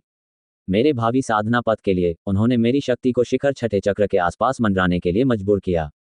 फिर अपनी पूरी ताकत से उन्होंने मेरी ऊर्जा को मेरे शरीर के भीतर ही सीमित कर दिया और मुझसे कहा कि 3 साल तक मैं सफलता पाने का प्रयास न करूं। ये सुनकर दक्ष के दिल को झटका लगा और उसने पूछा, राजीव, तुम्हारे अंकल गौरव तो बहुत कमाल के हैं। वह कम से कम एक संत शासक तो होगा ही। राजीव का मुंह थोड़ा ऊपर उठा और वह मुस्कुराया। मेरे चाचा गौरव असाधारण रूप से मजबूत हैं। वह कितने भी शक्तिशाली क्यों न हो मुझे नहीं मालूम, लेकिन मैंने सुना है कि 5000 साल पहले चाचा गौरव एक संत शासक थे। क्या 5000 साल पहले वह एक संत शासक थे? दक्ष के चेहरे का रंग उड़ गया और उसकी आंखें इतनी बड़ी हो गईं कि वे जमीन पर गिरने को तैयार थीं। वह बहुत हैरान हुआ। क्या दक्ष, कुछ गड़बड़ है क्या? राजीव के चेहरे पर एक चालाक मुस्कान थी और वह भ्रमित होने का नाटक कर रहा था। नहीं, कुछ भी नहीं है, दक्ष ने जल्दी से कहा। उसके माथे पर पसीने की बूंदें जमने लगीं। बोलते बोलते उसका चेहरा सफेद पड़ गया। रुद्र के आने के बाद ये पहली बार था कि उसने अपना संयम खो दिया था। ऐसा लगता है कि दक्ष को कुछ पता है, अन्यथा वह 5000 साल पुराने संत शासक के बारे में सुनकर इतना हैरान नहीं होता। रुद्र ने उसे देखते हुए मन ही मन सोचा, अभी भी स्वर्ग स्तरीय युद्ध कौशल के कुछ पृष्ठ हैं जिन्हें मैंने अभी तक गुफा में वापस एकत्र नहीं किया है। हमें जल्दी से वापस लौटना चाहिए, रुद्र बोला। इसके बाद तीनों आदमी तेजी से गुफा की ओर भागे क्योंकि रुद्र को फकीर और रुक्मणी के हाथों में बचे कुछ पन्नों की चिंता होने लगी थी। इस प्रकार उनकी गति बिल्कुल भी धीमी नहीं थी। कुछ ही देर बाद तीनों व्यक्ति तेजी से गुफा के पास आ गए। जैसे ही तीनों व्यक्ति उस क्षेत्र के पास पहुंचे जहां सभी ने 4 जादुई जानवरों से लड़ाई की थी, दूर से एक जोरदार दहाड़ सुनाई दी, जिसके बाद खून से लथपथ और क्रोधित एमेथिस्ट थंडरलान उन तीनों पर आक्रमण करने के लिए आया। कितनी मजबूत ताकत है, आखिरकार मुझे एक मजबूत प्रतिद्वंद्वी मिल गया है। मुझे उससे कहने दो, तुम दोनों को यह मुझसे नहीं छीनना चाहिए। राजीव ने एमेथिस्ट थंडरलान को देखा और अपने सेंट वेपन से उस पर हमला कर दिया। राजीव, जब तुम्हारा एमेथिस्ट थंडरलान से काम हो जाए तो गुफा में हमसे मिल लेना, हम सबसे पहले अंदर जाएंगे, रुद्र ने राजीव से बात करते हुए कहा। अभी राजीव की ताकत इतनी अधिक थी कि वह रूलर आर्मामेंट उपयोगकर्ता को बिना किसी नुकसान के पीछे धकेल सकता था। वह बुरी तरह से घायल एमेथिस्ट थंडरलान से आसानी से निपट सकता था। समझ गया, राजीव ने उत्तर दिया। आह, ये सही है, पेंगोलिन सम्राट अभी भी जमीन के नीचे छिपा हो सकता है, उससे सावधान रहें, रुद्र ने उसे चेतावनी दी। इसके बाद रुद्र और दक्ष तेजी से गुफा के पास पहुंचे, जहां उन्होंने देखा कि बाहर बड़ी संख्या में लोग इकट्ठे हुए थे, जो जोर जोर से गालियां दे रहे थे। आप हमें अंदर जाने से क्यों रोक रहे हैं? ये गुफा आपकी नहीं है। ये सही है, आप सभी बहुत घमंडी हैं। यह अमर गुफा तुम्हारी नहीं है, फिर तुम्हें इसे अपने अधिकार में लेने का क्या अधिकार है? यह मत सोचो कि चूंकि तुम्हारे पास गुफा पर एकाधिकार करने की ताकत है इसलिए हम प्रवेश नहीं कर सकेंगे। अगर हम सब एकजुट हो जाएं, तो हम गुफा में घुसने में सफल हो जाएंगे। जल्दी करो और हमारे रास्ते से हट जाओ। यद्यपि हमारी ताकत आपकी ताकत के बराबर नहीं है, फिर भी हम आपसे डरते नहीं हैं। दूर से दक्ष और रुद्र को श्रापों की ध्वनि सुनाई दे रही थी क्योंकि सभी को गुफा में प्रवेश करने से रोक दिया गया था। शीघ्र ही रुद्र और दक्ष धरती पर उतर आए। दक्ष ने भीड़ से ऊंची आवाज में कहा, जो कोई भी हमारा रास्ता रोके वह हट जाए। उसकी आवाज इतनी तेज थी कि सबके कान के पर्दे हिल गए। जैसे ही दक्ष जोर से चिल्लाया, सभी लोग शांत हो गए तथा उन्होंने गुफा को अवरुद्ध करने वालों के प्रति अपना क्रोध दबा लिया। डुगू के हंगामे ने तुरंत ही उनके गुस्से को भड़का दिया और तुरंत ही सभी लोग उसे कोसने लगे। अरे, इतनी जोर से चिल्लाने की हिम्मत किसने की? क्या वे मौत का इंतजार कर रहे हैं? कौन इतनी जोर से चिल्ला रहा है? बाहर आओ। अरे यार, इतना अहंकार, जल्दी करो और बाहर आओ। यदि तुम मरना चाहते हो तो भाई को रास्ता दिखाने दो। अचानक जब वे लोग शाप देने लगे तो उन्होंने पलटकर ज्वाला तलवार चलाने वाले दक्ष और श्वेत वस्त्रधारी रुद्र की ओर देखा। तुरंत ही सारी गालियां बंद हो गईं और उनके चेहरों पर आश्चर्य व्यक्त होने लगा, जबकि जो कुछ लोग उन्हें गालियां दे रहे थे उनके चेहरे का रंग पीला पड़ गया। एक क्षण में ही पूरा स्थान शांत हो गया। उनके ठीक सामने 5 महारथियों में से दक्ष और एक अत्यंत शक्तिशाली व्यक्ति रुद्र खड़े थे। वहां एक भी व्यक्ति जोर से सांस लेने की हिम्मत नहीं जुटा पाया। जो भी हमें गाली दे रहा था वह तुरंत बाहर निकल जाए, दक्ष गंभीर भाव से जोर से चिल्लाया। एक भी व्यक्ति ने कोई आवाज नहीं की और एक भी व्यक्ति हिला तक नहीं। हर कोई चुपचाप खड़ा था, जबकि उन्हें कोसने वालों के दिलों की धड़कनें तेज हो गई थीं। इसी समय सभी लोग उन दोनों के लिए रास्ता बनाने लगे। दक्ष ने धीरे से सबकी ओर देखा। स्पष्टतः वे उन दुष्टों को जाने नहीं देना चाहते थे जिन्होंने उन्हें श्राप दिया था। ये ठीक है, इस तरह की किसी बात को लेकर परेशान होने की कोई जरूरत नहीं है। हमारी पहली प्राथमिकता वे पृष्ठ हैं। रुद्र ने भीड़ को पार करके गुफा के अंदर की ओर तेजी से भागने से पहले दक्ष से बात की। दक्ष ने सबका उपहास किया, किंतु बिना कुछ कहे सीधे रुद्र के पीछे चला गया। गुफा के ठीक सामने कई आदमी खड़े थे जिनमें बिमल और ऋत्विक भी शामिल थे। कुल मिलाकर उस स्थान पर 8 आदमी पहरा दे रहे थे जो कई 100 आदमियों को पीछे धकेल रहे थे। शेष 4 लोग फकीर के समूह से थे, जबकि शेष 2 रुक्मणी के थे। रुद्र, तुम अंततः वापस आ गए। जल्दी करो और अंदर जाओ, नहीं तो सारा सामान वे ले लेंगे। बिमल अधीर होकर रोने लगा। बिमल, तुम दोनों को इस जगह की रखवाली करने को किसने कहा? रुद्र ने ऋत्विक और बिमल की ओर आश्चर्य से कहा। ये सब रुक्मणी नाम की उस लड़की की वजह से था। उसके समझाने पर उसने मुझे और ऋत्विक को यहाँ पहरा देने के लिए बुला लिया, जिससे वे तीनों अभी भी अंदर ही रह गए। बिमल के चेहरे पर खिन्नता झलक रही थी, जिससे पता चल रहा था कि वह अपनी मर्जी से वहां नहीं आया था। रुद्र ने कठोर चेहरे से बिमल के कंधे पर थपकी दी। तुम दोनों यहाँ पहरा दो। निश्चिंत रहो, जब तक लाभ है, मैं रुद्र तुम दोनों को नहीं भूलूंगा। ठीक है रुद्र, तुम्हें मुझसे ऐसे शब्द कहने की जरूरत नहीं है। जल्दी जाओ और जाओ, नहीं तो सारा सामान ले लिया जाएगा और हम घाटे में फंस जाएंगे, बिमल ने कहा। बिना कुछ कहे और सबकी निगरानी में वह और दक्ष शीघ्रता से गुफा में लुप्त हो गए। अजीब बात है, क्या वह कुछ देर पहले दक्ष का पीछा नहीं कर रहा था? यहाँ तक कि उसने तिवारी वंश के कई पृथ्वी संत गुरुओं को भी मार डाला, लेकिन वह दक्ष के साथ वापस आ गया, जैसे कि उनके बीच पहले से ही कुछ भी नहीं था। ठीक है, ये बहुत अजीब है। क्या रुद्र और दक्ष ने कोई गुप्त समझौता किया होगा? मुझे संदेह है, रुद्र पहले ही तिवारी वंश के कई लोगों को मार चुका है। दक्ष के गुस्सैल स्वभाव के कारण वे किसी भी तरह समझौता नहीं कर सकते थे। ऐसा कुछ तो होगा जो हम नहीं जानते। फकीर के समूह के लोग आपस में कानाफूसी करने लगे। गुफा में जाते हुए रुद्र ने तिवारी वंश के उन 4 लोगों को देखा जिन्हें उसने मार डाला था। तुरंत ही उसके चेहरे पर एक अजीब सी मुस्कान आ गई। पहले तो उसने सोचा भी नहीं था कि दक्ष के साथ यह मामला इतना बड़ा रूप ले लेगा। इस प्रकार जब उन्होंने दक्ष के कुलों के विरुद्ध युद्ध किया तो वे पीछे नहीं हटे। इतना जरूरी मामला हाथ में होने के बावजूद रुद्र ने दक्ष का पीछा करने के लिए उन पर नरमी नहीं बरती, अन्यथा समय पर वहां पहुंचना उसके लिए असंभव हो जाता। इस समय रुद्र को ऐसा महसूस हो रहा था कि उसके सिर में दर्द हो रहा है। वर्तमान परिस्थिति में दक्ष को यह समझाना काफी कठिन था कि आखिर हुआ क्या था। आखिरकार वह और दक्ष पहले ही हथियार डाल चुके थे और अब वे दुश्मन नहीं, मित्र थे। दक्ष को स्वाभाविक रूप से पता था कि जिन 4 पृथ्वी संत गुरुओं को वह अपने साथ लाया था वे सभी रुद्र के हाथों मारे गए थे। जैसे कि वह जानता था कि रुद्र क्या सोच रहा है, उसने कहा, वे तिवारी परिवार से हैं और उनका मुझसे कोई लेना देना नहीं है। इसके अलावा वे केवल बाहरी शाखा के सदस्य थे। उनमें से 2 वास्तव में तिवारी वंश में स्वीकृत शिष्य थे और वे मूल सदस्य नहीं हैं। वे 50 वर्ष से कम उम्र के थे, इसलिए मेरे पिता ने उन्हें मेरे अंगरक्षक के रूप में नियुक्त कर लिया।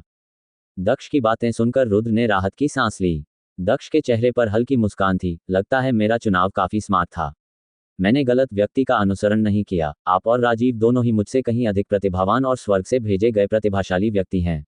मेरा मानना है कि अगर मैं आप दोनों का अनुसरण करूं तो निश्चित रूप से मुझे अपने अनुभवों से कहीं अधिक शानदार अनुभव होंगे। शायद, रुद्र स्पष्ट स्वर में बोला।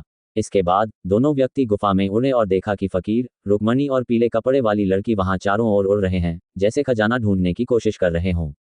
गौरव का शव दूर एक ऐसे इलाके में पड़ा था जिसकी कोई परवाह नहीं कर रहा था, जबकि ईशान का शव ले जाया गया था। जब उन्होंने रुद्र और दक्ष को गुफा में वापस जाते देखा, जैसे कि दोनों के बीच कुछ भी नहीं हुआ था, तो फकीर, रुक्मणी और पीले कपड़े वाली लड़की स्तब्ध हो गए, जैसे कि उन्होंने असंभव को घटित होते देखा हो। वे इतने सदमे में थे कि वे जहां थे वहीं रुक गए। रुद्र, तुम दोनों। फकीर असमंजस में था क्योंकि वह रुद्र और दक्ष को देख रहा था। उन दोनों को देखकर ऐसा बिल्कुल भी नहीं लग रहा था कि वे लड़ रहे थे। रुक्मणी ने उन दोनों की ओर देखा और पूछा, क्या ऐसा हो सकता है कि तुम दोनों में झगड़ा नहीं हुआ? रुद्र ने रुक्मणी को हैरान होकर देखा। लड़ाई? आखिर हम लड़ेंगे क्यों? क्योंकि रुक्मणी के पास बोलने के लिए सही शब्द नहीं थे। वह रुद्र से यह नहीं कह सकी, तुमने अभी अभी तिवारी वंश के 4 पृथ्वी संत गुरुओं को मार डाला है, क्या तुम और दक्ष प्राणघातक शत्रु नहीं हो? वह इतनी मूर्ख नहीं थी। हैरान रुक्मणी और फकीर को यह नहीं पता था कि रुद्र और दक्ष के बीच क्या हुआ था, लेकिन ये जानने के लिए किसी मूर्ख की जरूरत नहीं थी कि कुछ गुप्त बात हुई थी। हालांकि वे इतने चतुर थे कि उन्होंने पूछा ही नहीं। ये निश्चित रूप से किसी प्रकार का शर्मनाक काम था। पीले कपड़े पहनी लड़की अपनी मधुर आवाज में एक ही वाक्य में बोली। रुद्र शर्मिंदगी भरी मुस्कान के साथ हंसा। यह कोई शर्मनाक बात नहीं थी। तभी फकीर और रुक्मणी की ओर देखते हुए रुद्र का चेहरा गंभीर हो गया। इससे पहले कि वह कुछ कह पाता, फकीर ने तुरंत अपने स्पेस रिंग से हेवन टियर बैटल स्किल के पन्ने निकाले और रुद्र के मुंह खोलने से पहले ही कहा, रुद्र, हम दोनों ने कंधे से कंधा मिलाकर लड़ाई लड़ी है, कोई और ऐसा नहीं कह सकता। ये पन्ने मेरे किसी काम के नहीं हैं, इसलिए मैं इन्हें तुम्हें उपहार में देता हूँ। तुम्हें इनकी जरूरत मुझसे कहीं ज्यादा है। रुद्र के पास जाकर फकीर ने चमड़े की पुस्तक और उसके पन्ने रुद्र को दे दिए। फकीर की इस पूर्व क्रिया ने रुद्र को अवाक कर दिया। एक आकर्षक मुस्कान के साथ उन्होंने जवाब दिया, आह, मेरे पास अपनी कृतज्ञता का वर्णन करने के लिए शब्द नहीं है। मैं, रुद्र, इसे याद रखूंगा। ऐसा कहकर उसने खुशी खुशी कागजात ले लिए। दक्ष ने बहुत पहले ही अपने पृष्ठ रुद्र को दे दिए थे। फकीर के पन्नों के साथ अब रुद्र के पास 19 में से 17 पन्ने थे। इसका मतलब यह था कि रुक्मणी के केवल 2 पृष्ठ ही बचे थे, जब तक कि उसके पास स्वर्ग स्तरीय युद्ध कौशल के सभी पृष्ठ नहीं आ गए। रुद्र ने मंद मंद मुस्कान के साथ रुक्मणी की ओर देखा। बहन रुक्मणी, क्या तुम वे 2 पृष्ठ मुझे सौंप सकती हो? रुद्र और दक्ष को सुरक्षित वापस आते देख अपने सदमे से उबरते हुए रुक्मणी ने हंसते हुए कहा, छोटे भाई, अगर तुम्हारी बड़ी बहन ने मना कर दिया होता तो तुम इस बड़ी बहन को मार देते। ऐसा कहते हुए उसने एक दयनीय भाव धारण कर लिया, जिससे उसे देखने वाले हर किसी को उस पर दया आ गई। रुद्र ने शर्मिंदगी से मुस्कुराते हुए कहा, बहन रुक्मणी को मजाक करना पसंद है। मुझे तुमसे कोई शिकायत नहीं है, फिर मैं तुम्हें क्यों मारना चाहूंगा? हालांकि आपके पास जो 2 पृष्ठ हैं उनका कोई मूल्य नहीं है और संयोगवश मेरे पास 2 पृष्ठ कम हैं। क्या ऐसा हो सकता है कि आप इस स्वर्ग स्तरीय युद्ध कौशल को इस दुनिया में प्रवेश करते हुए और हमेशा के लिए अपमानित होते हुए नहीं देखना चाहते हैं?